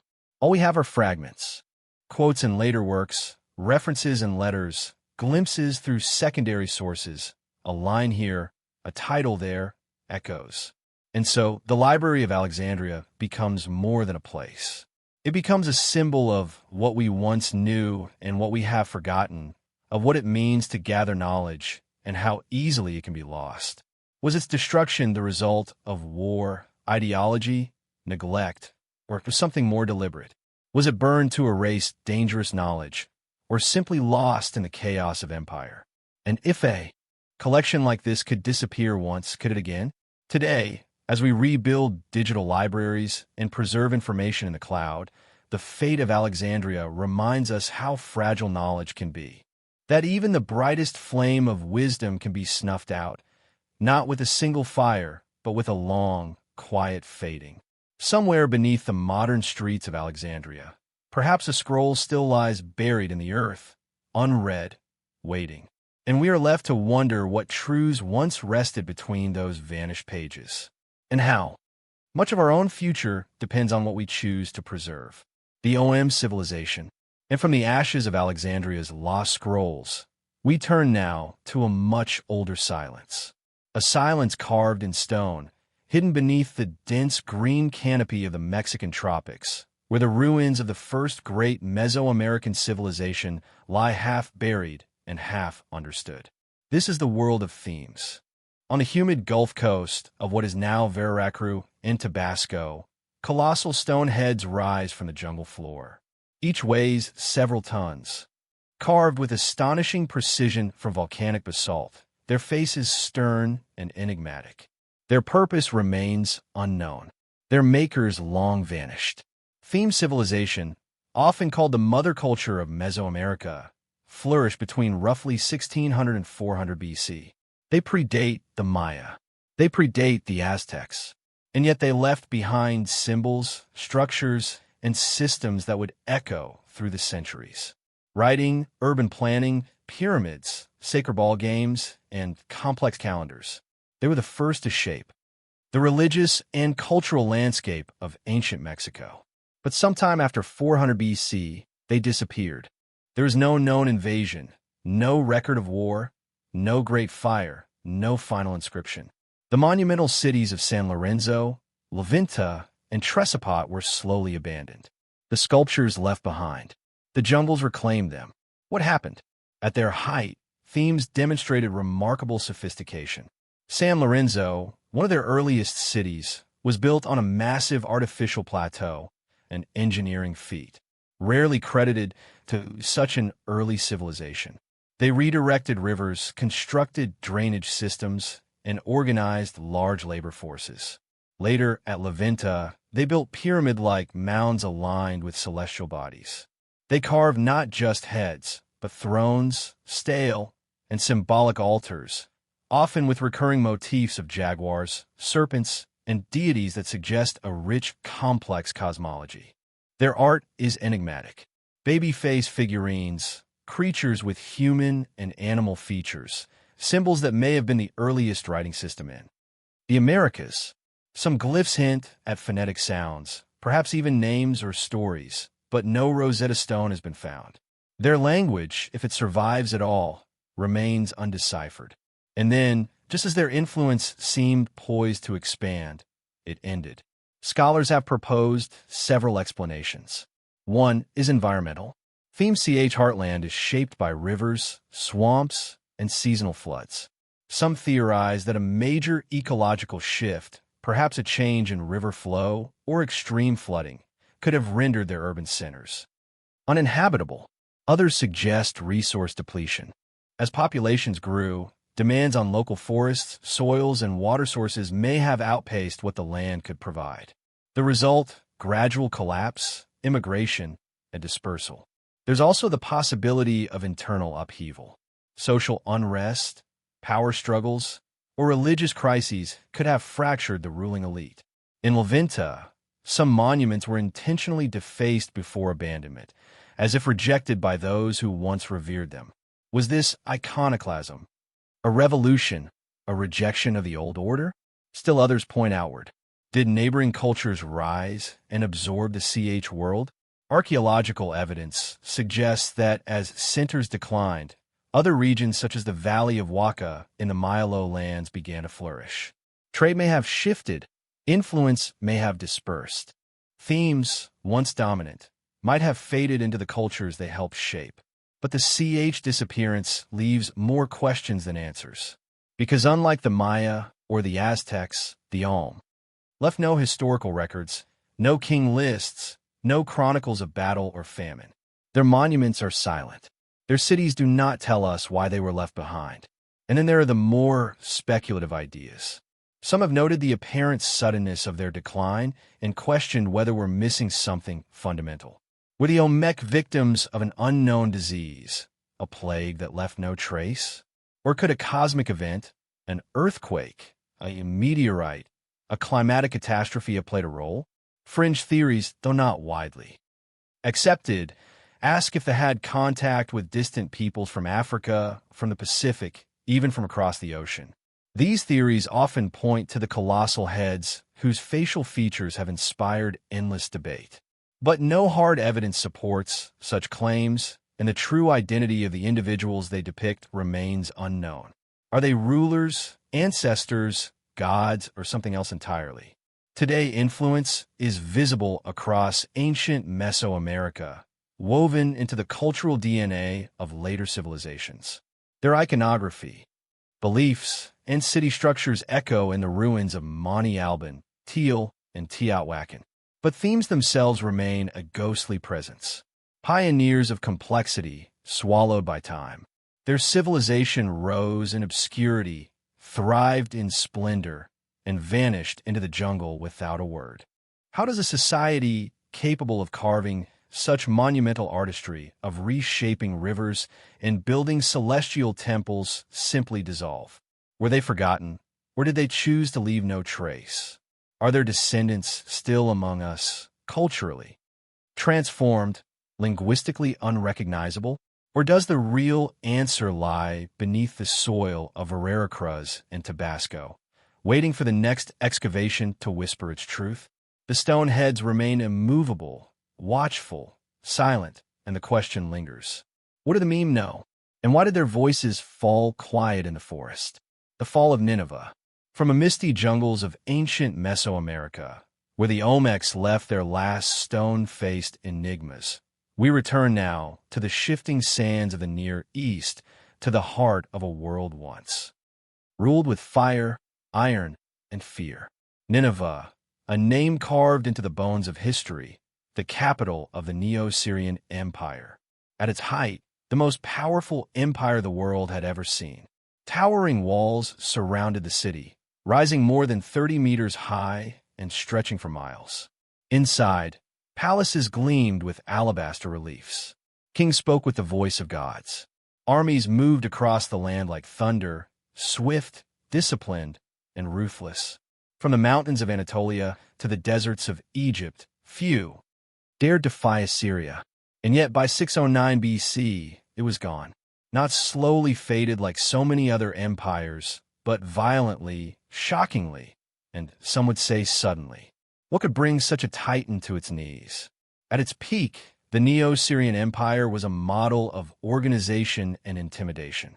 Its rulers, Tiglath, Pileser III, Sargon II, Sennacherib, Ashurbanipal perfected the machinery of imperial control. They built roads and postal systems, established standing armies, and used psychological warfare with chilling efficiency. They exiled populations, imposed tributes, and erected monuments boasting of victory and vengeance. But beneath the surface of that power, something was shifting. The death of Ashurbanipal around 627 BC marked the beginning of a sharp and irreversible decline. He had been one of Assyria's most ambitious kings, cultured and cruel in equal measure. Under his rule, the empire reached its maximum extent. He created the famed library of Ashurbanipal, amassing thousands of tablets, literature, omens, histories, preserving knowledge from Sumer, Akkad, and Babylonia. And yet, within just 2 decades of his death, the empire shattered. How? Historians cite several factors. Internal strife was one. The succession after Ashurbanipal was unclear. Civil wars erupted. Generals turned against each other. Regional governors grew bolder, defying the crown. Administrative systems buckled under the weight of competing loyalties. But that's only part of the story. Externally, Assyria's enemies, long suppressed, began to close in. The Babylonians, led by Nabopolassar, rose in revolt. The Mess, a tribal confederation from the Iranian plateau, allied with them. The Scythians, fierce nomadic warriors from the steppes, launched their own incursions. One by one, Assyria's great cities fell. By 612 BC, even Nineveh, Assyria's proud capital, was under siege. The Babylonian Chronicle records its destruction with stark finality. The walls were breached. The palace was set ablaze. The city was plundered, its treasures looted, its survivors slaughtered or scattered. The great lion hunt reliefs of Ashurbanipal, once emblems of dominance, lay buried beneath ash and rubble. But was this merely a case of imperial overreach, of too many enemies, too much land, and too little unity? Or was something more at play? Some scholars point to environmental stress. There are hints of drought in northern Mesopotamia during the late 7th century BC, an arid shift that may have undermined agriculture, strained supplies, and sparked unrest. Assyria's core regions, already exhausted by years of conquest, may have been less able to support its massive military machine. Others highlight religious fractures. Assyria's cultic identity was tied to Ashur, the national god, and to the king's semi-dane role. As the empire stretched across increasingly diverse populations with differing beliefs, did the spiritual unity begin to crack? And then there are the more speculative theories. Some wonder whether the speed and totality of Assyria's fall point to something deliberately concealed. That internal betrayal, perhaps by Assyrian elites, played a larger role than recorded, that the empire was not simply conquered but hollowed out from within. Others ask why so little of Assyrian memory survived. Despite its cultural and military dominance, the empire was vilified in later accounts. The Bible speaks of Nineveh as a city of blood, a place cursed by God. Greek historians barely mention its fall. Even Babylonian records, detailed as they are, seem unusually cold, factual, but emotionless. It's as if the world chose to forget. But archaeology would not. In the 19th century, the ruins of Nineveh and Nimrud were unearthed from beneath mounds of earth and legend. The great winged bulls of the Assyrian gates, the Lamassu, emerged into light once more. Tablets from Ashurbanipal's library were translated, revealing lost epics like the Epic of Gilgamesh. And yet, for all we've recovered, the deeper questions remain unanswered. How could an empire so advanced, so brutal, so feared, fall so completely? And what does that fall tell us about the fragility of power itself? In the end, Assyria's final legacy may lie in its silence. The cities are dust, the language long dead. The empire's own records boast of immortality, of kings who would never be forgotten. And yet they were until the earth gave them back to us. Today, the land where Assyria once ruled is scarred by conflict, its ancient sites looted, its relics scattered. But the past is not lost. The fall of the Neo-Assyrian Empire is not just a tale of conquest and rebellion. It is a mirror reflecting the limits of empire, the danger of overreach, and the inevitability of change. And still the question lingers, what exactly brought the line to its knees? And what truths still lie buried beneath the dust of Nineveh, waiting to be read? The mystery of Tiwanaku. From the shattered palaces of Nineveh to the whispering heights of the Andes, we now ascend into a different kind of mystery. One carved not in stone tablets, but into the very bones of a highland landscape. Here on the windswept plains near the southern shores of Lake Titicaca, in present-day Bolivia, the ruins of an ancient city sprawl under open sky. Walls rise from the earth in strange, precise patterns. Stone blocks, some weighing many tons, lie scattered across the plateau.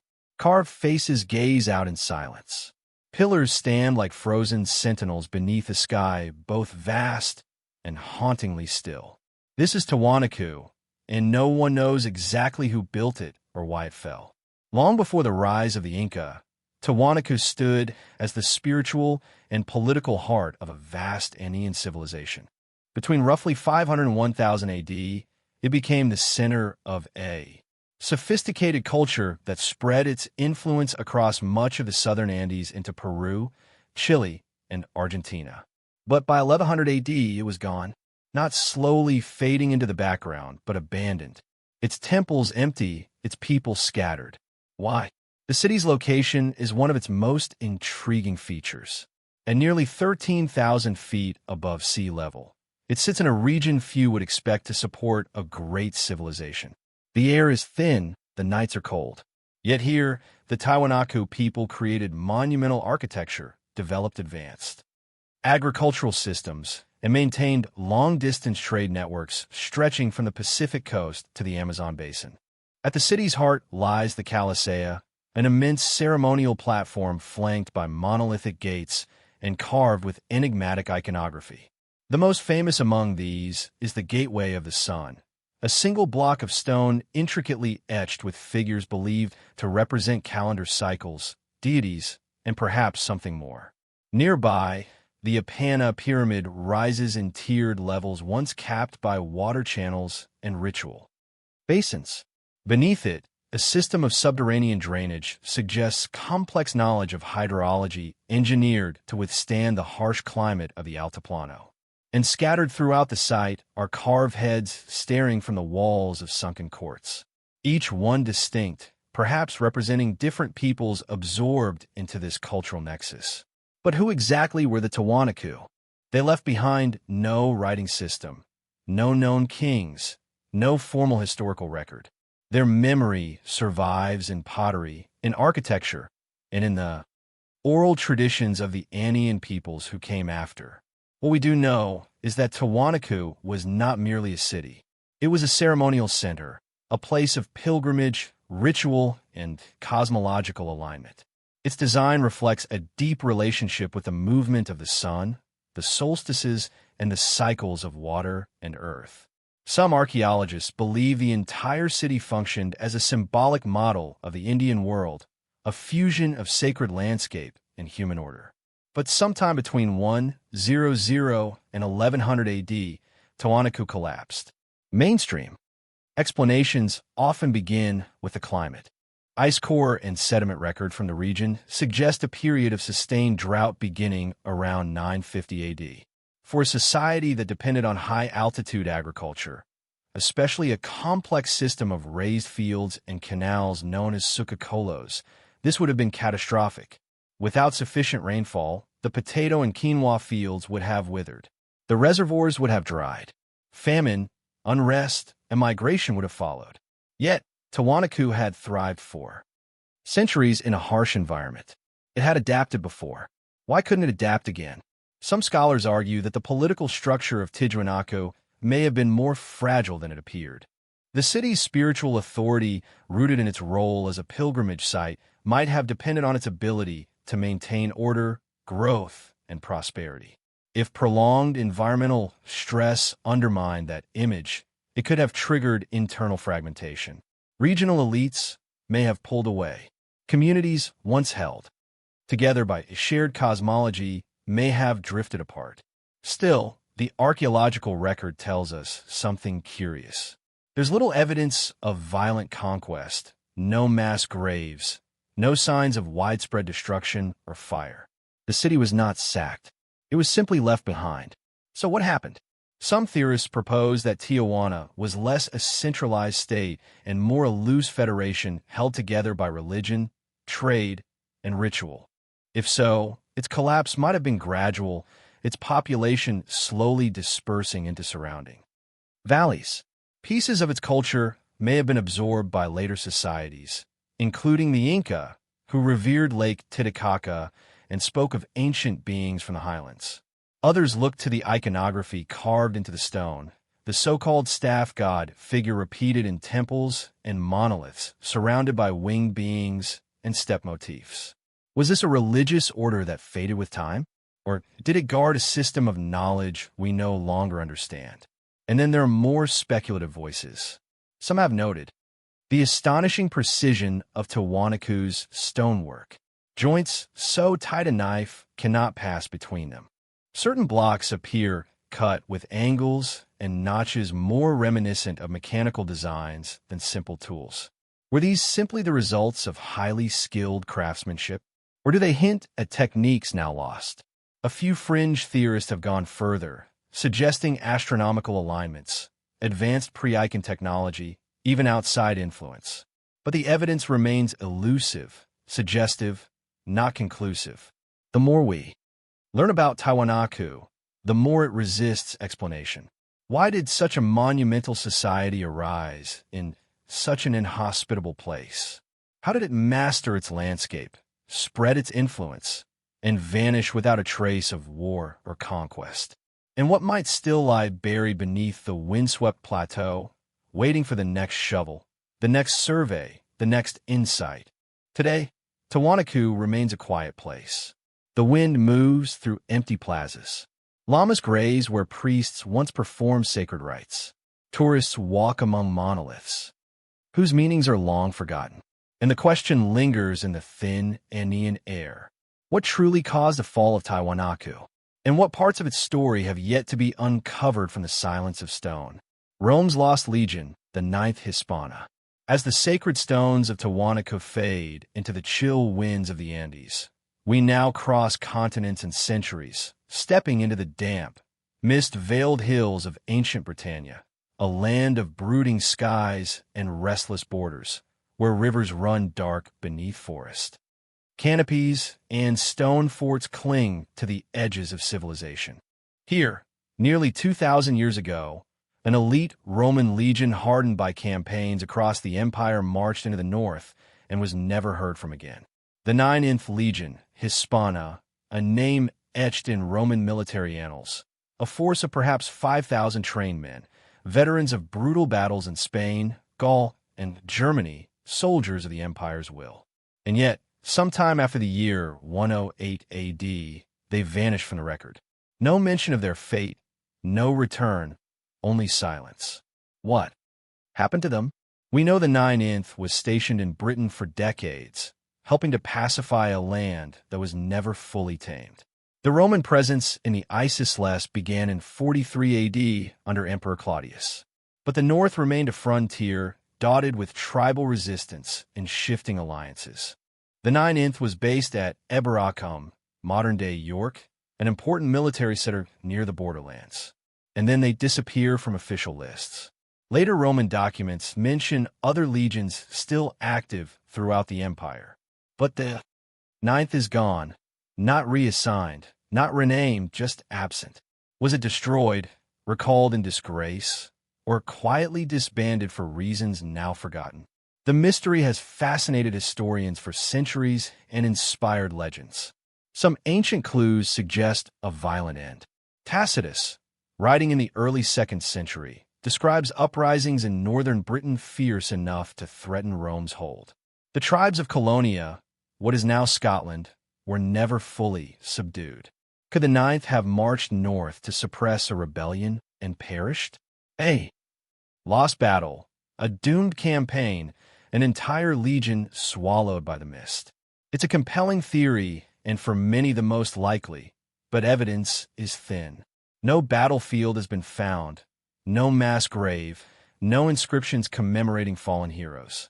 Roman armies rarely disappeared without record, especially an entire legion. So where's the account of their end? Some argue that the 9th may not have died in Britain at all. Inscriptions discovered in the Netherlands and Germany suggest that at least part of the legion, or perhaps a detachment, was active on the continent after 108 AD. One damaged inscription from Naaman mentions the 9th, but it's unclear whether it refers to the full legion or a remnant. Could they have been transferred quietly, then absorbed or disbanded elsewhere? Other documents speak of the legion still being active as late as 130 AD, perhaps in the eastern provinces. But the trail is murky, uncertain, the evidence inconsistent. So we're left with possibilities. One is total annihilation that the 9th was.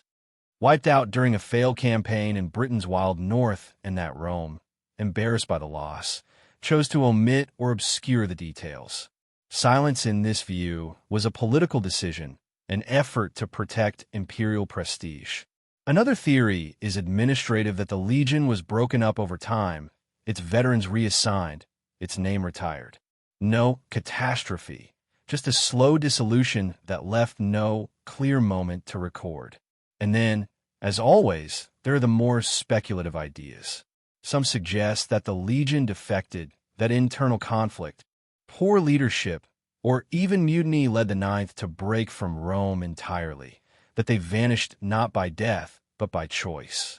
A few fringe theories claim survivors of the 9th fled and integrated with local tribes, abandoning the empire to live as Britain, leaving behind Latin discipline for something older, wilder. Oral traditions in parts of northern Britain hint at foreign warriors settling in the highlands, though nothing definitive links them to the 9th. Others let imagination stretch further, that the legion wandered into some forbidden glen or cursed valley and was swallowed by the land itself, lost not just to history, but to the fabric of place. That Britain's dark woods and endless fog claimed them in a way no scroll could record. These are legends, of course, but legends often grow in the space where truth disappears. What we do know is that in the decades after the 9th vanished, Rome built Hadrian's Wall, a vast frontier fortification dividing the empire from the untamed north. Was the wall a response to whatever fate befell the 9th? A line drawn to prevent further disaster? Or was it simply part of a broader strategy, one that had nothing to do with the legion at all? The question remains. Today, York still stands, its Roman foundations buried beneath modern streets. Artifacts from the time of the 9th have been unearthed. Coins, weapons, tiles snapped with the legion's mark. Proof that they were here, but no final chapter, no clear ending. What became of the 9th? Were they slaughtered in a forgotten battle? Their bones hidden beneath some unmarked field? Did they march eastward into the fog of imperial bureaucracy, lost not to war, but to paperwork? Or is there still some unexcavated truth lying silent beneath the moss and stone of northern Britain? Perhaps the real mystery is not only how they disappeared, but why no one chose to remember. And the question lingers in every ruined fort and whispering more. What happened to Rome's lost legion? And why has the land kept its secrets so well? The Trojan War, from the mist-strapped hills of northern Britain, the vanished ranks of the Ninth Legion, we now travel east across mountains, straits, and centuries into the golden haze of myth and memory to a city sung into legend. A war that may or may not have happened, and a question that still stirs debate among historians, archaeologists, and poets alike. The Trojan War. At the entrance to the Dinals, near the edge of modern-day Turkey, a low hill rises from the plain. Unremarkable at first glance. But beneath this mound lie the layered ruins of ancient Troy. City upon city, civilization upon civilization, buried, rebuilt, and buried again. And somewhere among those stones may lie the truth behind one of history's greatest mysteries. The story is well known, told in Homer's Iliad, passed down through epic poetry and classical drama. A Greek prince named Paris steals away Helen, queen of Sparta. In response, the Greeks launch 1,000 ships, laying siege to Troy for 10 long years. Heroes clash. Achilles, Hector, Odysseus, Ajax. Gods intervene. The city falls not by force, but by trickery, a wooden horse concealing warriors within. But how much of it is true? For centuries, Troy was thought to be purely myth, no more real than Atlantis. Homer, many believed, had crafted a world of gods and glory with no basis in reality. That changed in the 1870s when amateur archaeologist Heinrich Schlien began excavating at his Erich. What he uncovered was astonishing. The ruins of a once mighty city with fortifications, gates, and ash layers that hinted at fiery destruction. But which Troy was the Troy? The site held at least 9 major layers of settlement, each built atop the last stretching back to the early Bronze Age. Scholars now believe that Troy 6 or 7-8 dating to around 1300 to 1180 BC best fits the timeline of the supposed war. These layers show signs of violent conflict, of walls breached, of sudden collapse. And yet, no definitive proof. No inscription mentioning Helen, no records of a Greek coalition, no Trojan horse, just walls and ruins and echoes. Was there a war? Almost certainly. The late Bronze Age was a time of turmoil. Powerful kingdoms clashed across the Iron and Near East.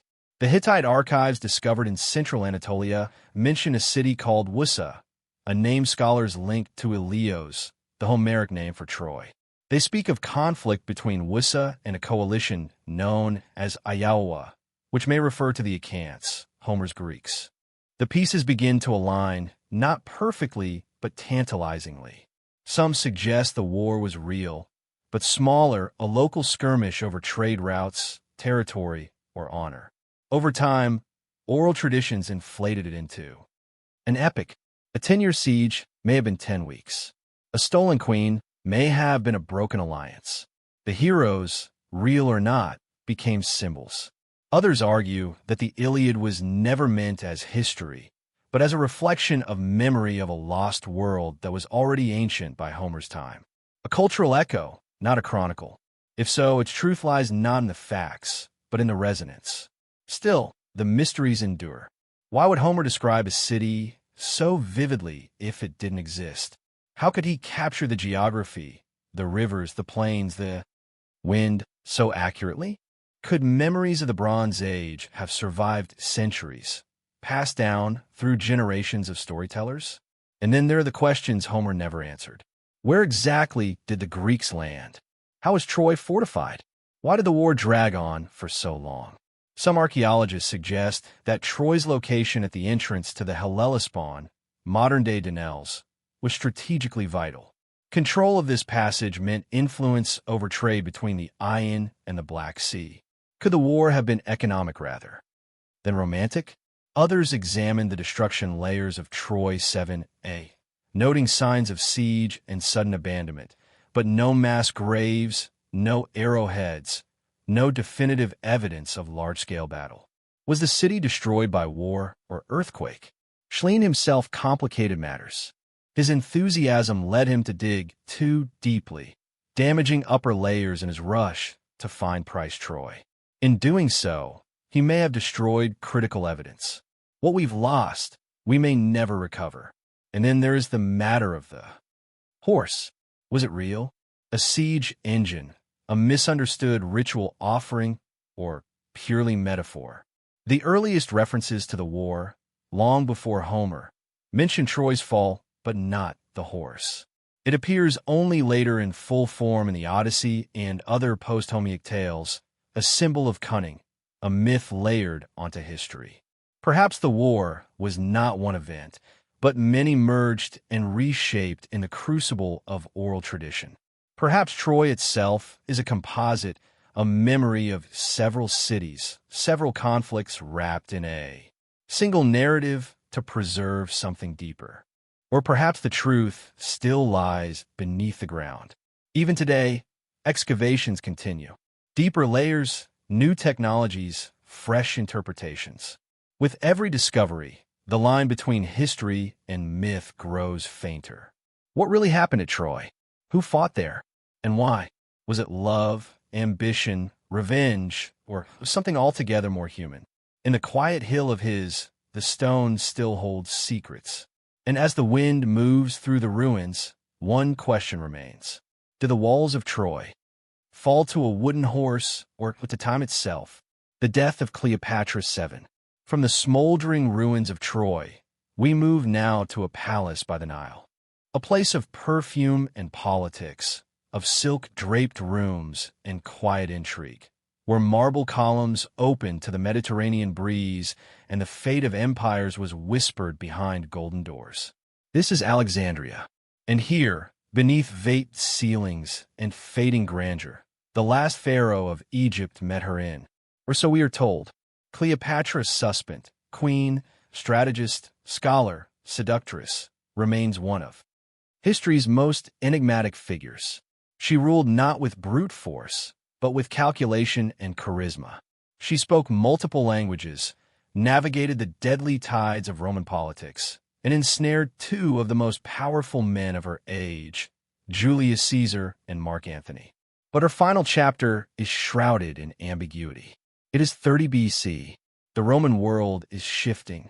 Julius Caesar is dead. Mark Antony has been defeated by Octavian, soon to be Augustus, at the Battle of Actium. Egypt, once a proud and ancient kingdom, stands at the brink. In a final bid for autonomy, Cleopatra and Antony stage one last resistance from Alexandria. They fail. Antony, believing Cleopatra dead, falls on his sword, and Cleopatra days later follows him. At least according to the accounts, the official version recorded by Roman historians like Plutarch and Cassius Dio is theatrical and deliberate. Cleopatra, draped in royal attire, retires to her private chamber. A venomous aspigs delivers the fatal bite. Her maids die alongside her. A romantic suicide, a tragic ending befittingo. Queen who defied the empire. But is that really what happened? The story, dramatic as it is, raises more questions than it answers. First, the ASP, the Egyptian cobra or uraeus, symbol of divine royalty, plays a powerful symbolic role. But how would one smuggle such a deadly creature undetected? And could it really strike three people, Cleopatra and her two attendants, without struggle or chaos? Medical scholars point out that cobra venom can cause hours of suffering, convulsions, paralysis, a drawn-out death. But Roman sources speak of a peaceful, almost painless end, Cleopatra lying serene, as if merely asleep. Others suggest she may have used a poison hairpin or a fast-acting concoction prepared by her court physicians. Cleopatra was known for her interest in pharmacology and poisons. Some believe she may have experimented with lethal mixtures long before her death. So, was the snake story a Roman invention designed to cloak a politically awkward moment in poetic imagery? There's another possibility, one far less romantic, that Cleopatra didn't choose death, that she was murdered. Octavian, newly victorious, had much to gain from Cleopatra's removal. Her very presence posed a threat both as a political figure and as a symbol of resistance. According to some sources, he had originally intended to parade her in his triumph in Rome, a humiliating fate she may have found unbearable, but others believe she was never meant to survive the conquest at all. Did Octavian orchestrate her death behind closed doors? And did he then craft the tale of noble suicide to satisfy Rome's appetite for drama? Or perhaps Cleopatra did take her own life, but not for the reasons we're told. Could her final act have been less about heartbreak and more about control? A final refusal to be paraded, imprisoned, or turned into propaganda? Then there is the question of the body. Where's Cleopatra now? Octavian allowed her and Antony to be buried together, at least according to the official record. But no tomb has ever been found.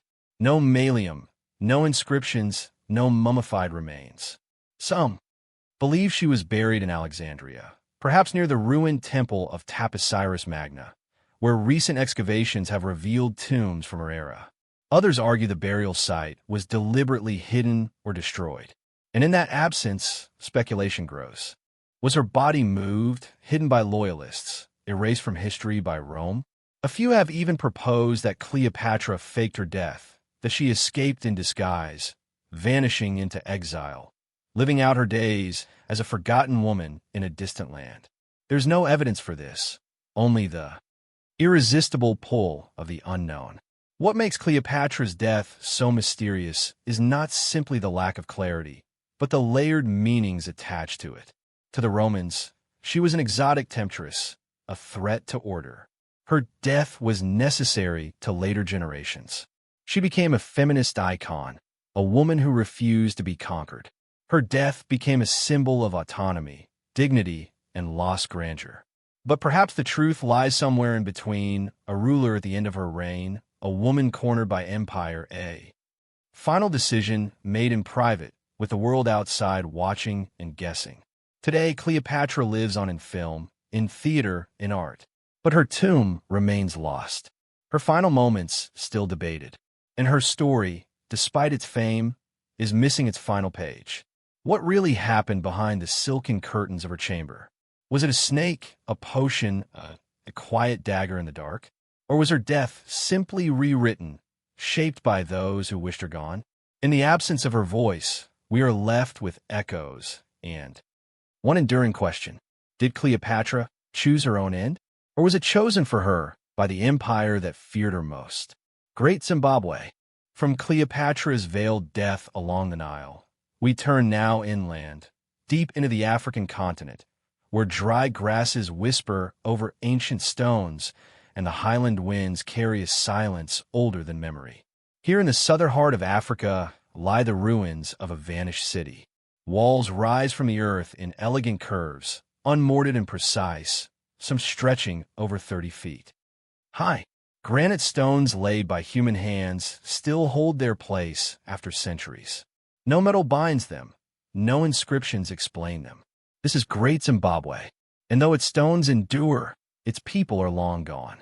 Located in the modern nation of Zimbabwe, a country named for this very site, Great Zimbabwe was once the political and spiritual center of a powerful kingdom.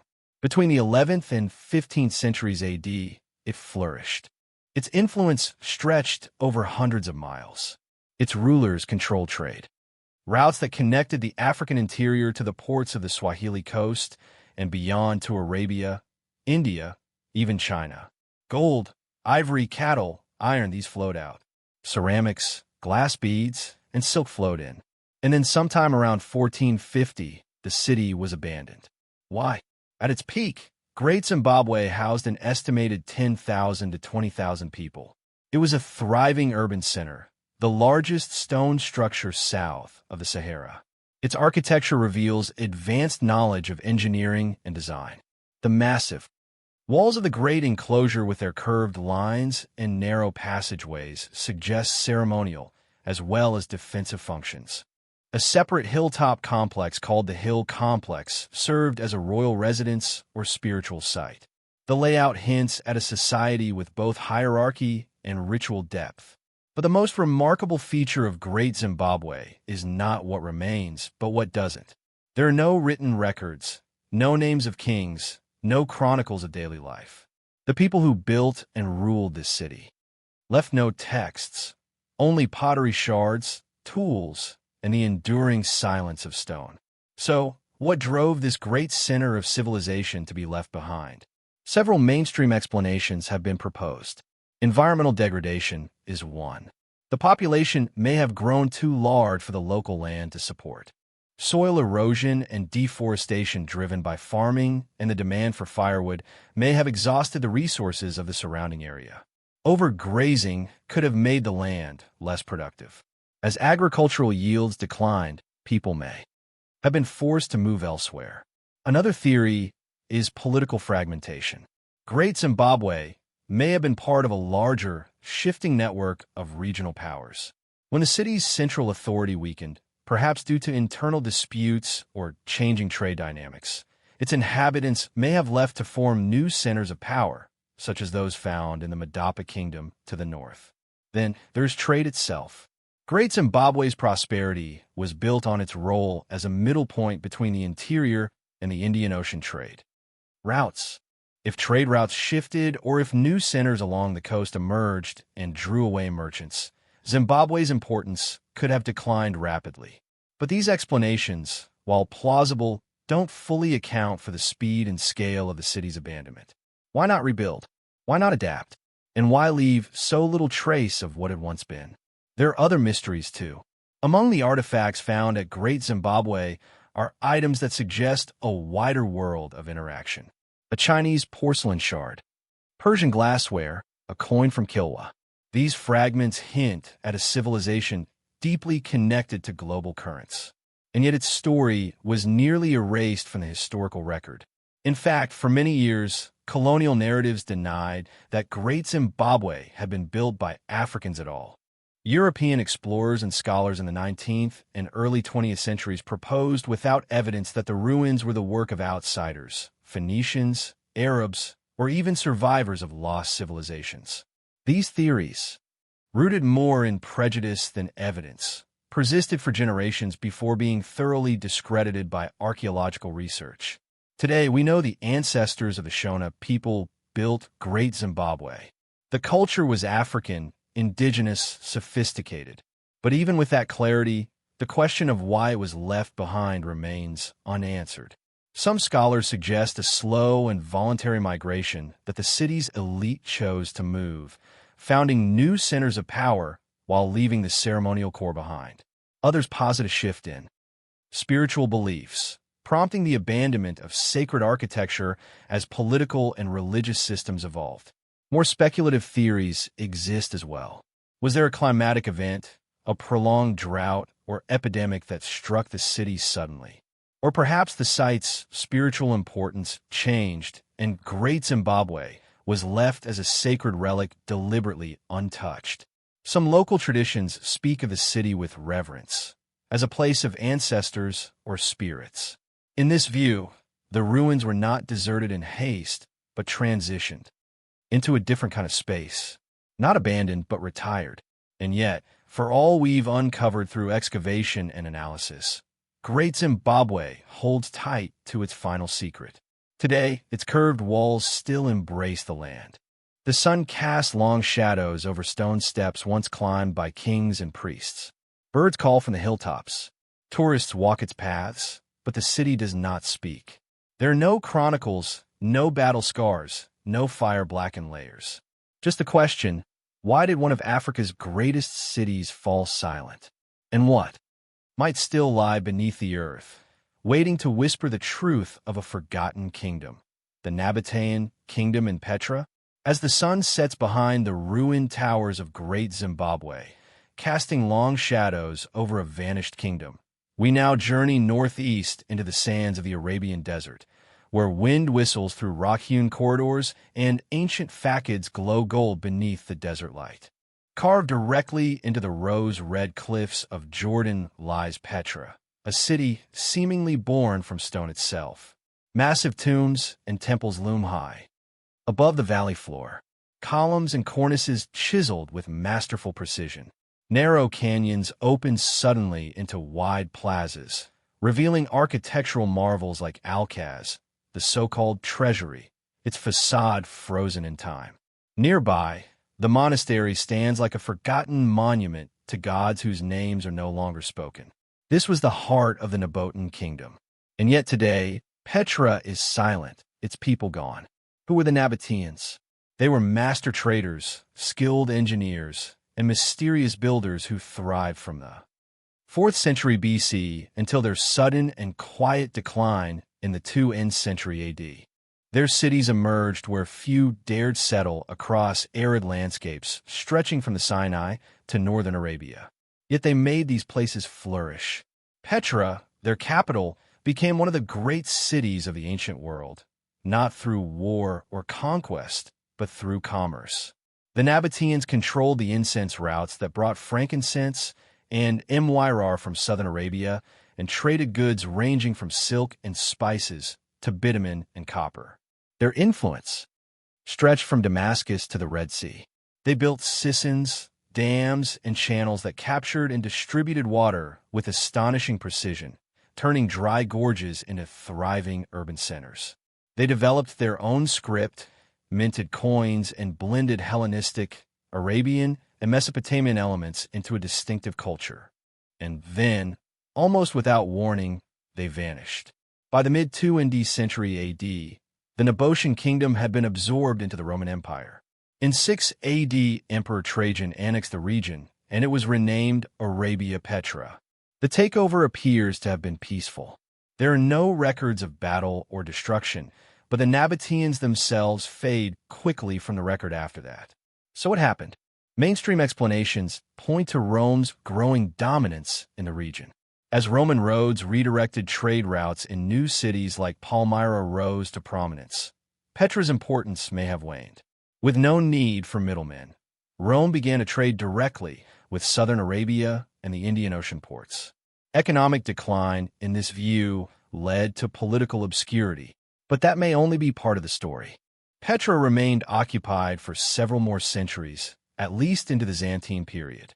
Churches were built, inscriptions continued, but the vibrancy of Nabatean culture, the language, the art, the distinct architectural style began to erode. Why?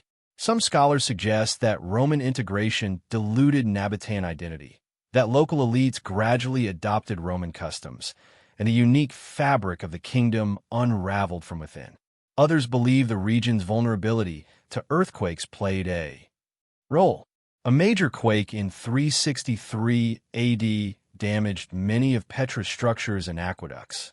If the water systems failed, so too did the city's viability. Still, it's the cultural silence that puzzles many. Why did the Nabateans, so advanced in their time, leave so little behind? Why do we have no detailed records from their own hand, no histories, no religious texts, no explanation of who they were? Was their decline a slow assimilation or a sudden vanishing?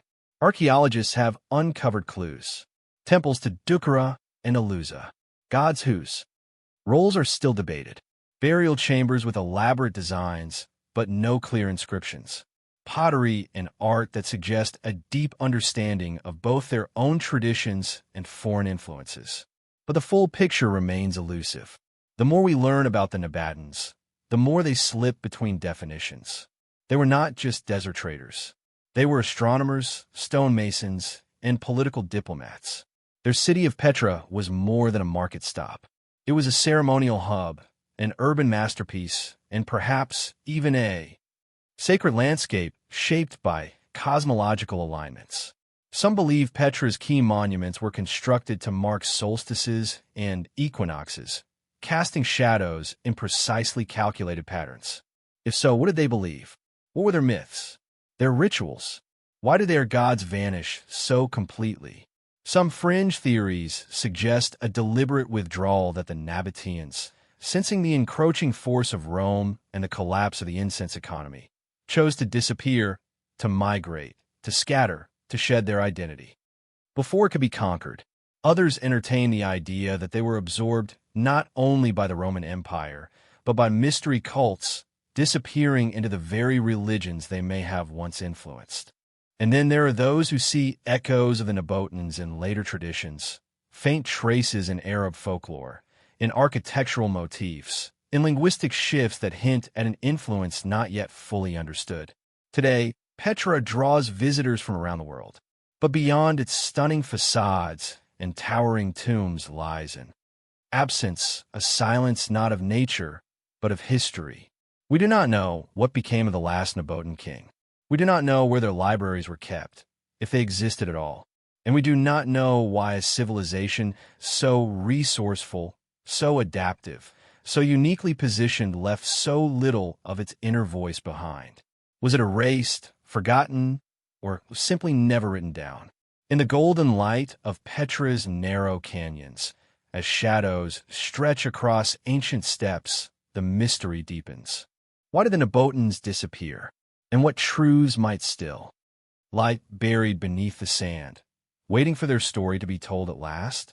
The walking moai of Rapanu, Easter Island.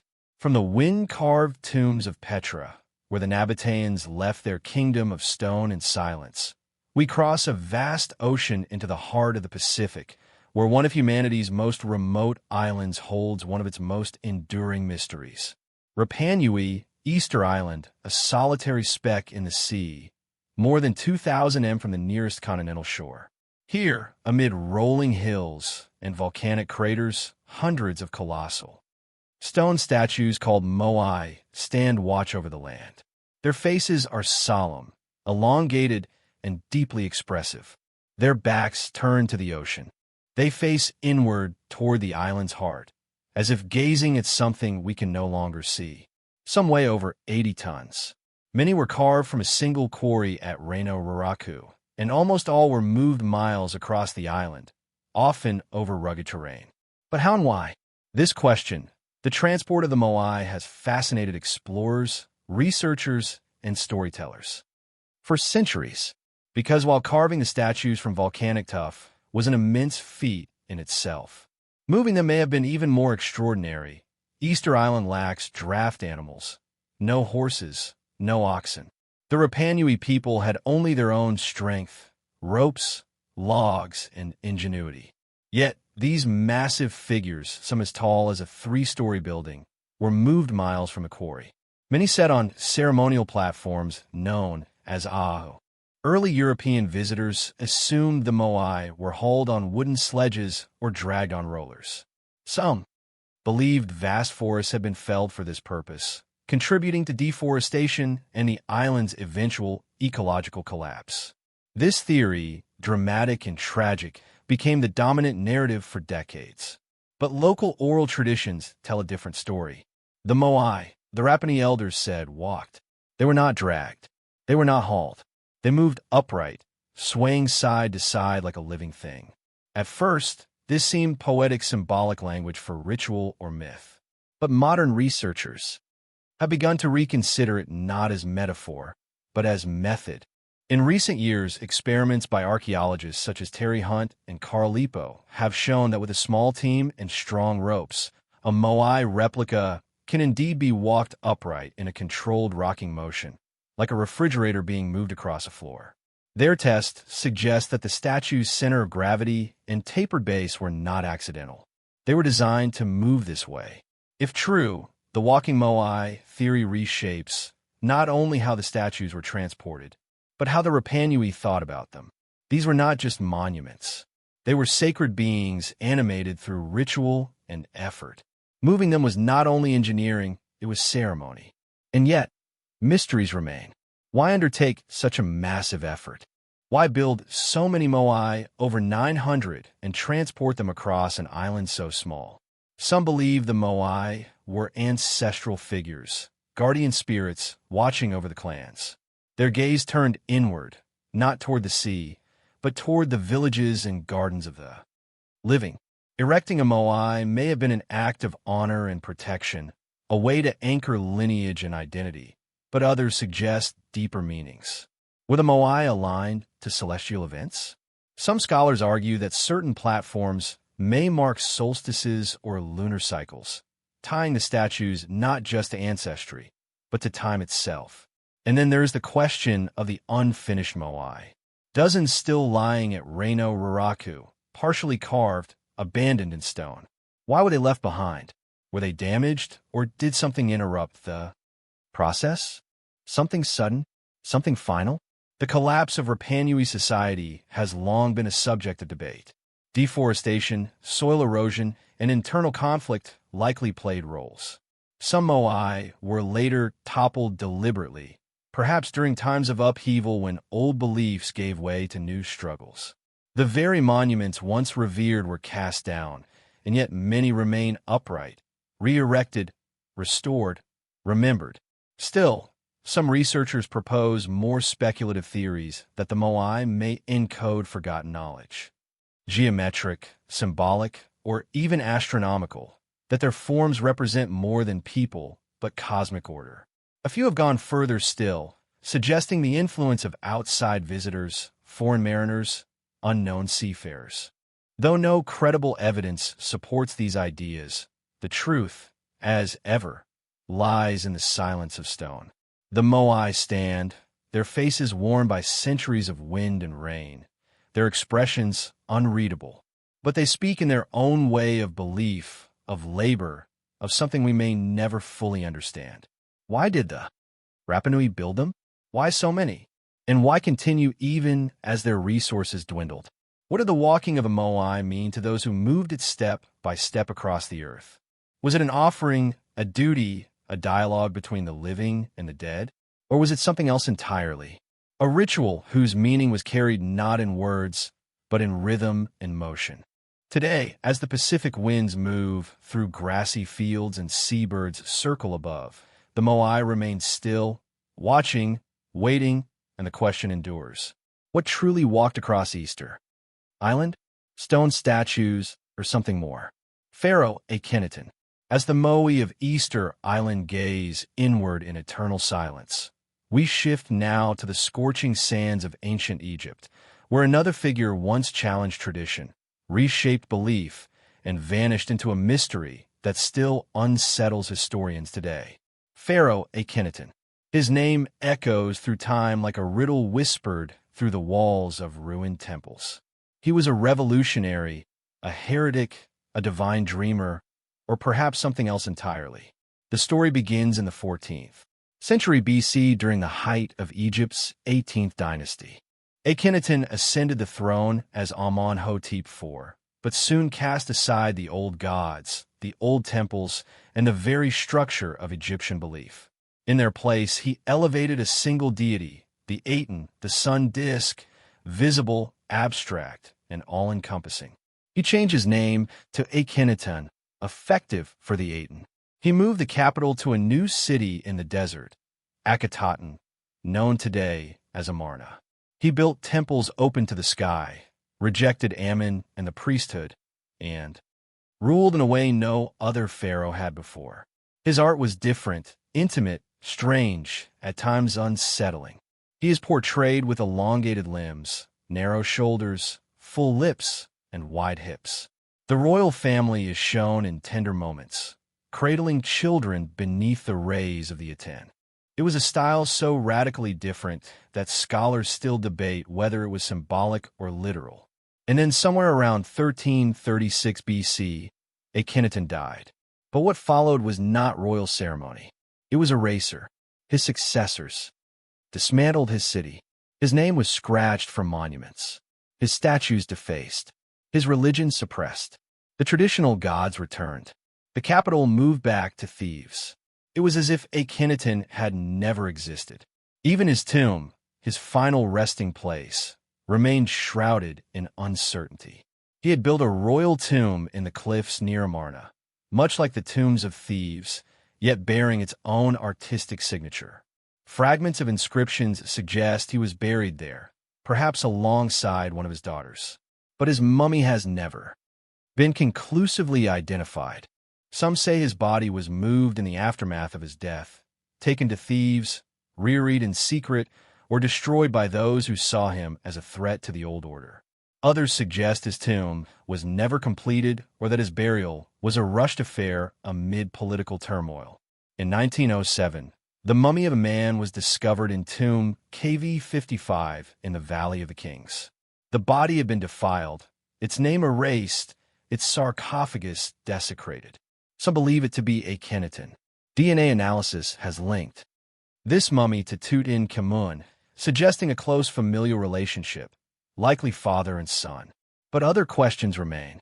The KV55 mummy was estimated to be in his early 20s or 30s at death, while Akhenaten is thought to have ruled for 17 years and had teenage children. Could the mummy belong to someone else entirely? Perhaps Shmankakare, a shadowy figure who may have co-ruled near the end of Akhenaten's reign. And what of Akhenaten's mysterious successor, Nefertiti, who ruled briefly before Tutankhamun? Was this his wife Nefertiti, stepping into power under a new name, or another daughter or co-regent? Even his family relationships defy easy answers. Akhenaten's wife, the famed Nefertiti, is immortalized in sculpture. Yet her final years are undocumented. Did she die before him, rule after him? Was she buried with him, or somewhere else entirely? Then there is the matter of Akhenaten's vision. What drove him to abandon centuries of religious tradition, to build a city from nothing, to isolate Egypt spiritually and politically? Some believe he was a spiritual reformer, genuinely inspired by a divine experience. Others see him as a political disruptor, breaking the power of the Ammonius priesthood to consolidate authority. And a few wonder if his beliefs had more mystical origins, shaped by astronomical cycles or foreign influence. Was Akhenaten a prophet ahead of his time, or a failed idealist whose vision died with him? And if he was buried, where is he? No confirmed remains, no intact tomb, only fragments, shards of alabaster, damaged inscriptions, a sarcophagus whose face was chiseled away. What secrets did his successors bury along with his memory? Some fringe theories suggest that Akhenaten's rejection of traditional deities and emphasis on one abstract god may have influenced later monotheistic traditions. His legacy, suppressed in Egypt, may have echoed beyond it. While most scholars find this unlikely, the idea lingers in the margins, part history, part myth. The real enigma lies not only in what Aten believed, but in how completely his world was dismantled. Other pharaohs left legacies etched into obelisks and temples. Akhenaten left a vacuum, a silence where a story should be. And so we are left with a sunlit city abandoned to sand, a god without a temple, and a king whose body has never truly been found. Was he buried with honor, left in the desert to be forgotten, or hidden for a reason? In the fading light of Amarna's cliffs, the wind moves through broken columns and shattered lintels. And the question remains, where lies Akhenaten, pharaoh, heretic, visionary, and what truths still lie sealed beneath the sands of the forgotten city he dared to build, the vanished kingdom of Tartessus? As the shadow of Akhenaten fades beneath the sands of Amarna, we journey westward to the edge of the ancient world, where the land meets the Atlantic and myth bleeds into memory. In the salt-laced winds of southern Iberia, amid river deltas and sunlit marshes, lies the ghost of a civilization that once dazzled its neighbors and then disappeared. Tartessos. The Greeks spoke of it as a rich and noble kingdom beyond the Pillars of Heracles, what we now call the Strait of Gibraltar. It was a land of gold, silver, and tin, a place of music, law, and learning. A city perhaps at the mouth of the Guadalquivir River, where traders from the Ion and the Levant once docked in search of precious metals and exotic goods. But today, no one knows for certain where Tartessos stood or why it vanished. The earliest references come from Greek writers like Herodotus, who called the Tartessians a civilized people governed by wise kings. He names one in particular, Arganthonius, said to have ruled for 80 years. Though such longevity may be poetic, It suggests a ruler remembered for stability, for prosperity, and perhaps for greatness. Archaeologically, traces of a Tartessian culture begin to emerge around 900 BC. Their presence is strongest in southwestern Spain, particularly near modern-day Huelva and Cádiz. They were skilled metal workers renowned for their mastery of bronze, silver, and gold. The region is rich in mineral deposits, and Tartessos may have been among the first societies in Western Europe to build an economy on mining and metallurgy. Artifacts found in the area, ornate jewelry, complex ceramics, and inscribed bronze plaques, suggest a unique fusion of local Iberian traditions with Eastern Mediterranean influences. Some scholars believe the Tartessians interacted with the Phoenicians, who established colonies along the coast and brought with them writing, seafaring technology, and new religious ideas. And then sometime after 500 BC, the Tartessians disappear from the record. Not slowly, not gradually, but almost at once, their cities fall silent. Their name vanishes from Greek texts. Their culture, so vivid in its brief arc, dissolves without explanation. What happened? Several mainstream theories have been proposed. One suggests environmental change, perhaps catastrophic flooding in the Guadalquivir Delta, rendering the region uninhabitable. The Tartessian heartland was marshy and low-lying. A massive storm surge, a shift in river flow, or rising sea levels could have submerged critical settlements. Another possibility is economic collapse. Tartessos thrived in part due to its trade in metals. But over time, new trade routes developed. Carthage, rising in power, may have redirected commerce away from the Atlantic. If the Tartessians lost control of the mineral trade, their economy could have unraveled. Some historians believe the Carthaginians may have played a more direct role. As Phoenician influence gave way to Carthaginian dominance, it's possible that Tartessus, either by resisting or simply standing in the way, was crushed. The destruction may have been swift and deliberate, erasing a rival and securing control over the lucrative mines of Iberia. But there is no record of such a conquest, no ruins marked by fire and blade, no Carthaginian boast of victory, only silence. A few scholars propose that Tartessos did not vanish, but transformed, that its people moved inland, evolving into the Turitani, another Iberian tribe mentioned by Roman sources. If so, the disappearance was cultural, not physical. The identity faded, the name lost, but the lineage endured. Yet others are not so sure. Was Tartessos more myth than history? A Western echo of Eastern grandeur? Some have drawn comparisons between Tartessos and Plato's Atlantis, another legendary civilization located beyond the Pillars of Heracles, lost to cataclysm. The parallels are tempting. A wealthy society destroyed in a single stroke, remembered only in second-hand accounts. There is no proof, but the overlap in geography and mystery continues to inspire speculation. Archaeologists continue to search for Tartessus.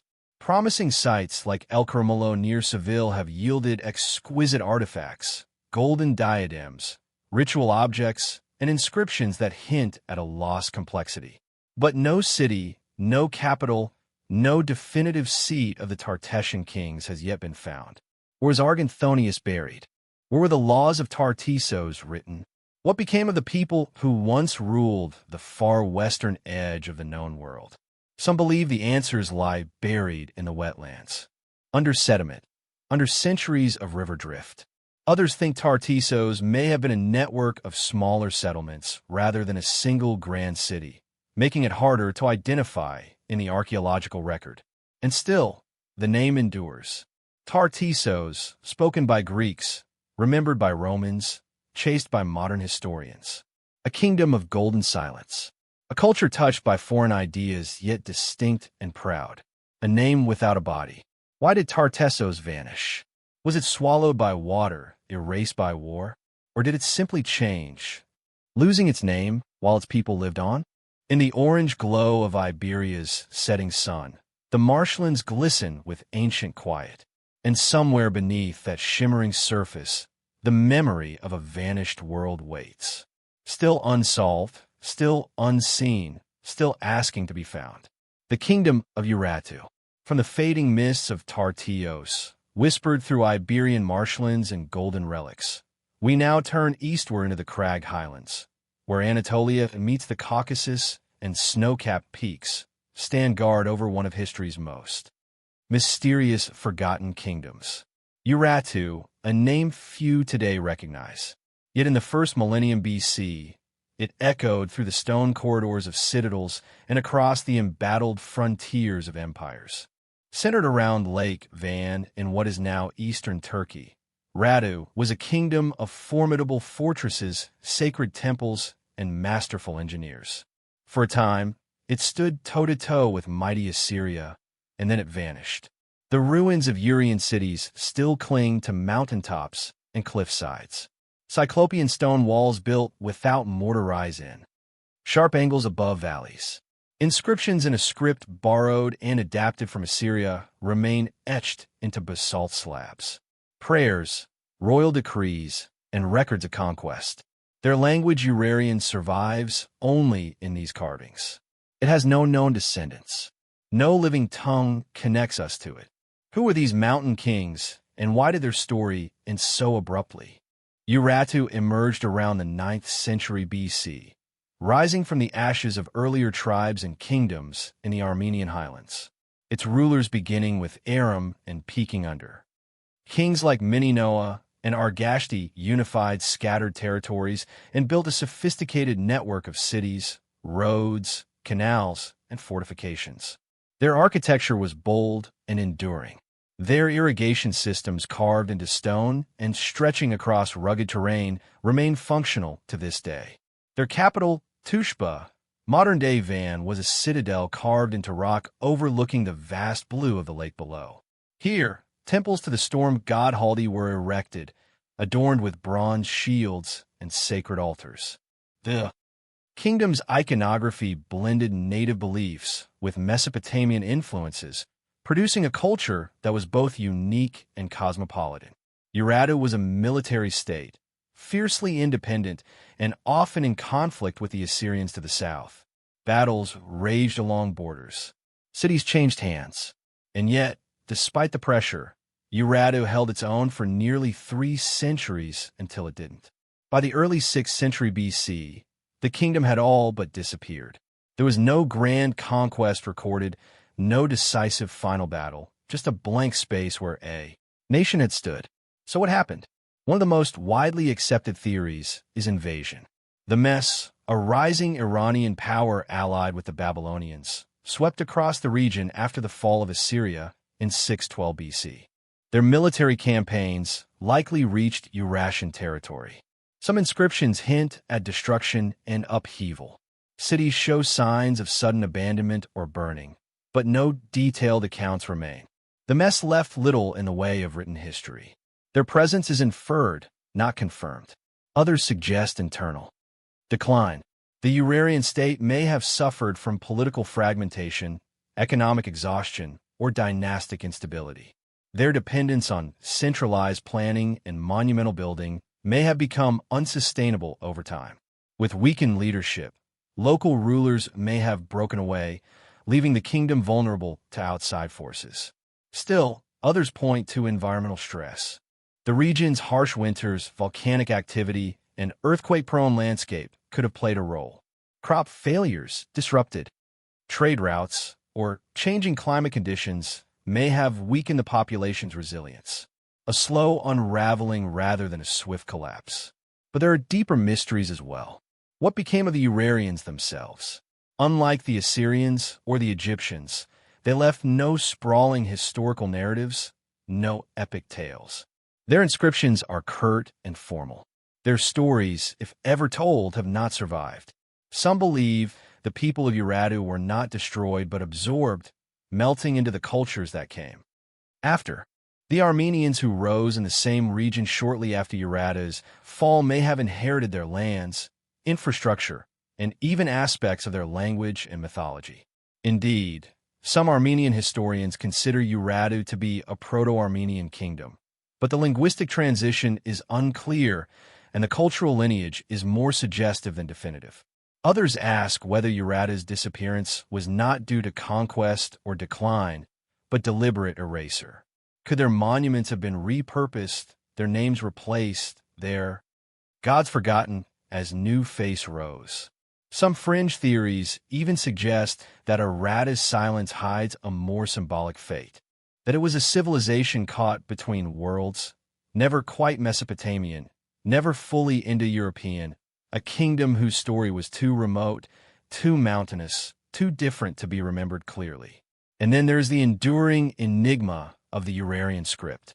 Though its signs are largely deciphered and many royal inscriptions can be translated, the language itself remains only partially understood. It is agglutinative, dense, and without close relatives. Entire dimensions of meaning may be lost to us, locked behind syntax, and sound no longer spoken. Could the final clues to Urartu's fate lie hidden in stone texts we cannot yet fully read? Today, archaeologists continue to unearth fortresses, temples, and tools that testify to Urartu's reach and refinement. But their graves remain largely undisturbed. Their cities lie quiet, their gods unnamed. A kingdom that defied empires that built in stone, to last forever, now remembered only in fragments. Why did Urartu fall? Where did its people go? And what secrets do those highland citadels still guard beneath layers of time and silence? The mountains remember, but they do not speak.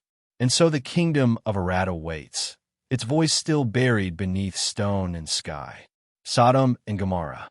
As the mountain stones of Urartu crumble beneath forgotten citadels, we descend southward into the arid basin of the Jordan Valley. Here, beneath the blazing sun and endless desert sky, lie the silent shores of the Dead Sea, a place of ancient salt and seismic stillness, where legend and land seem to converge. Somewhere in this desolate expanse, it is said, stood two cities, Sodom and Gomorrah, names that conjure fire and judgment. Cities long vanished, yet immortalized in sacred texts and whispered across millennia. According to the book of Genesis, they were places of great wickedness, destroyed by divine wrath, their ruins buried beneath salt and ash. But was there more than myth to this destruction? The biblical account is vivid and haunting. Abraham pleads with God to spare the righteous. Angels visit Lot, who flees the city with his family. Then in a flash, fire rains from the sky. Sodom and Gomorrah are consumed. Smoke rises like that of a furnace. Lot's wife looks back and is turned to a pillar of salt. The imagery is apocalyptic, but the questions it raises are enduring. Were these cities? What caused their destruction? And did they ever truly exist? Over the centuries, many have searched for answers. Most scholars place Sodom and Gomorrah near the southern end of the Dead Sea, once a fertile region known in ancient times as the cities of the plain. Archaeological sites, such as Babadora and Numera, located along the Lysan Peninsula, have been proposed as possible candidates.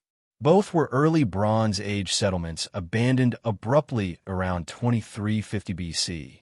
Both show signs of intense fire and destruction. Numera, in particular, was walled, densely built, and burned so completely that its inhabitants never returned. But are these the cities of the biblical tale? The match is compelling, but not conclusive. Other sites like Tal Ham in Jordan have drawn attention in recent years. Excavations there have revealed a sophisticated urban center dating to the Middle Bronze Age, complete with monumental architecture, fortifications, and evidence of sudden high-temperature devastation. Melted bricks, pottery shards fused by heat, and a layer of ash suggest a cataclysmic event. Radiocarbon dating places the destruction around 1650 BC, centuries after the collapse of Babadura and Numera, yet still within the blurred time frames of oral tradition. What could have caused such devastation? One theory is geological. The region sits atop multiple fault lines, and the Dead Sea itself lies within the Great Rift Valley, a zone prone to seismic activity. A massive earthquake could have triggered landslides, released flammable gases, or even ignited sulfur deposits. Some suggest that Bechuan Common in the area may have ignited during a quake, sending fire and debris into the sky.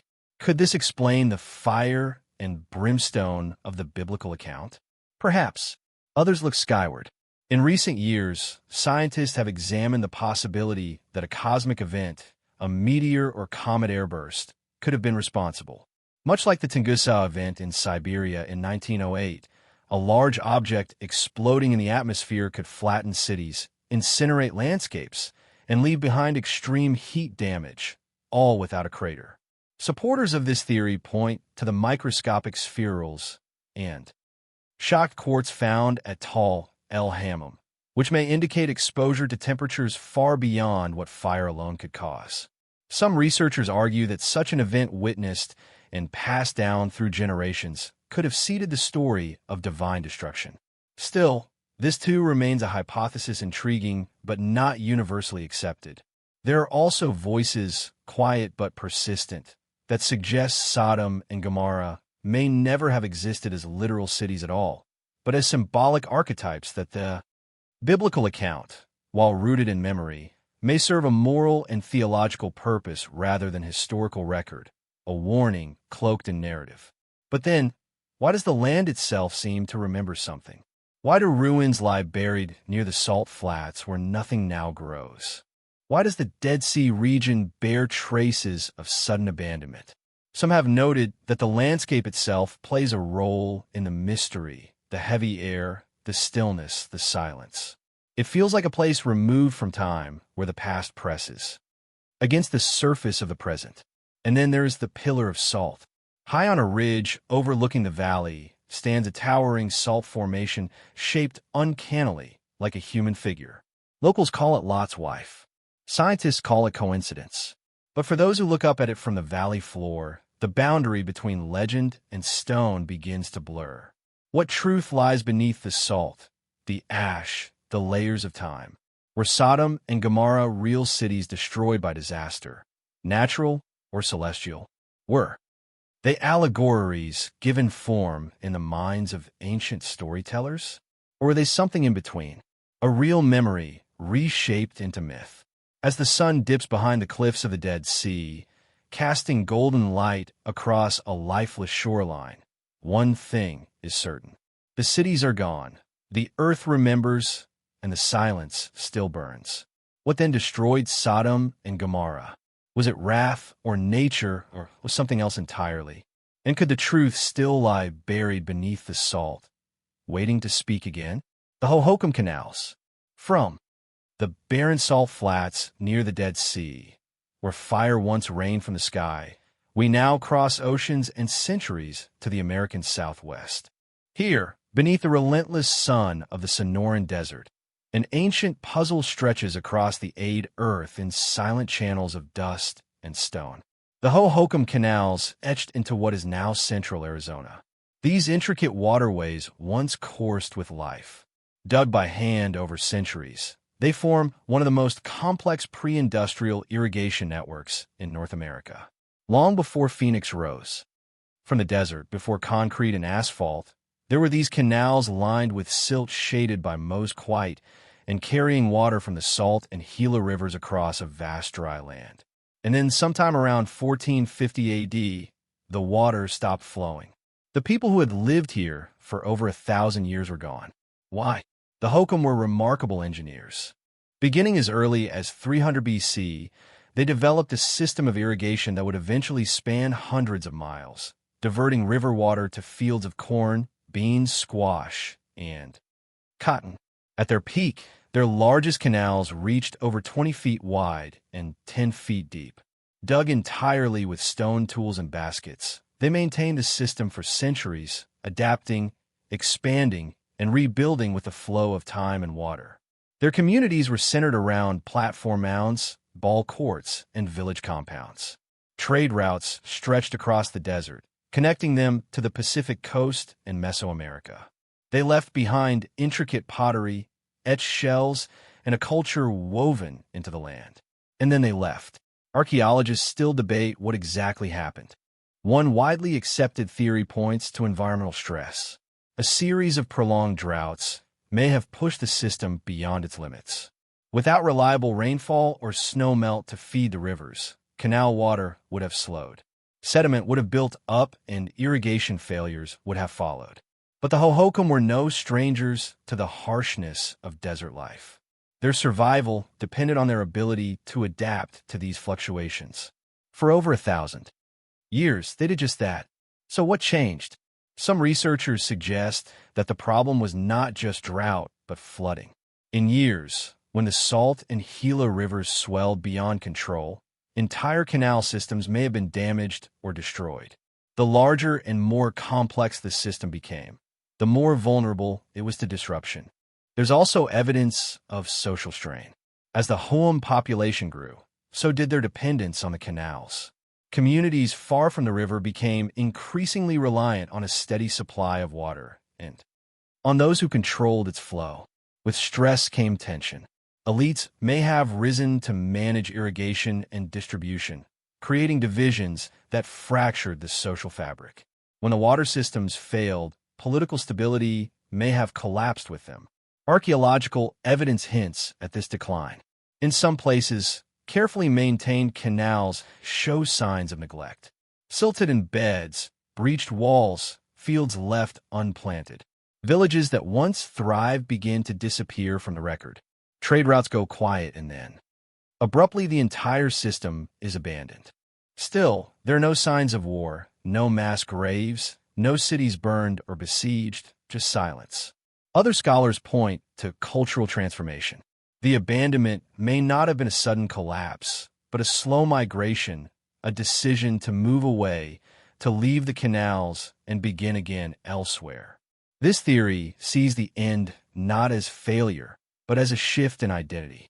Some of the people who lived in the region after the fall of the canal system, such as the Udum, may be descendants of the Hokum. Oral traditions among local tribes speak of great irrigation works and migrations from the river valleys. Perhaps the knowledge was never truly lost, only carried forward in different forms, and yet the scale of what was left behind still confounds. Why were the canals so carefully maintained for so long, abandoned so completely? Could something else have played a role? Some have speculated about epidemic disease carried along trade routes from distant lands. Others suggest a cosmic event, perhaps a volcanic eruption or climate anomaly that shifted regional weather patterns more dramatically than expected. Though no definitive evidence exists, the suddenness of the abandonment invites the question. There are also fringe theories, ideas that speak more to the mystery than the material record. Some see the Hohokam as part of a larger lost culture connected to Mesoamerican centers or even pre-Columbian transit visitors. While these claims remain unsubstantiated, they speak to the deep sense of wonder that the canal systems evoke. How did these people without metal tools or wheeled carts create and sustain such an ambitious hydraulic network? And what might still lie beneath the desert floor buried by flood, wind, and time? Today, much of Phoenix follows the paths first carved by Hohokam hands. Modern canals often trace the roots dug centuries ago, though few realize the ancient legacy beneath the concrete. The desert remembers. The river banks hold whispers, and the channels, now dry, still curve across the land like veins of memory. What led to the abandonment of the Hohokam canals? Was it drought, flood, conflict, or something more subtle and unseen? And what stories remain written not in books, but in the patterns of soil, stone, and silence? The mystery flows onward like water lost beneath the sand, waiting to rise again.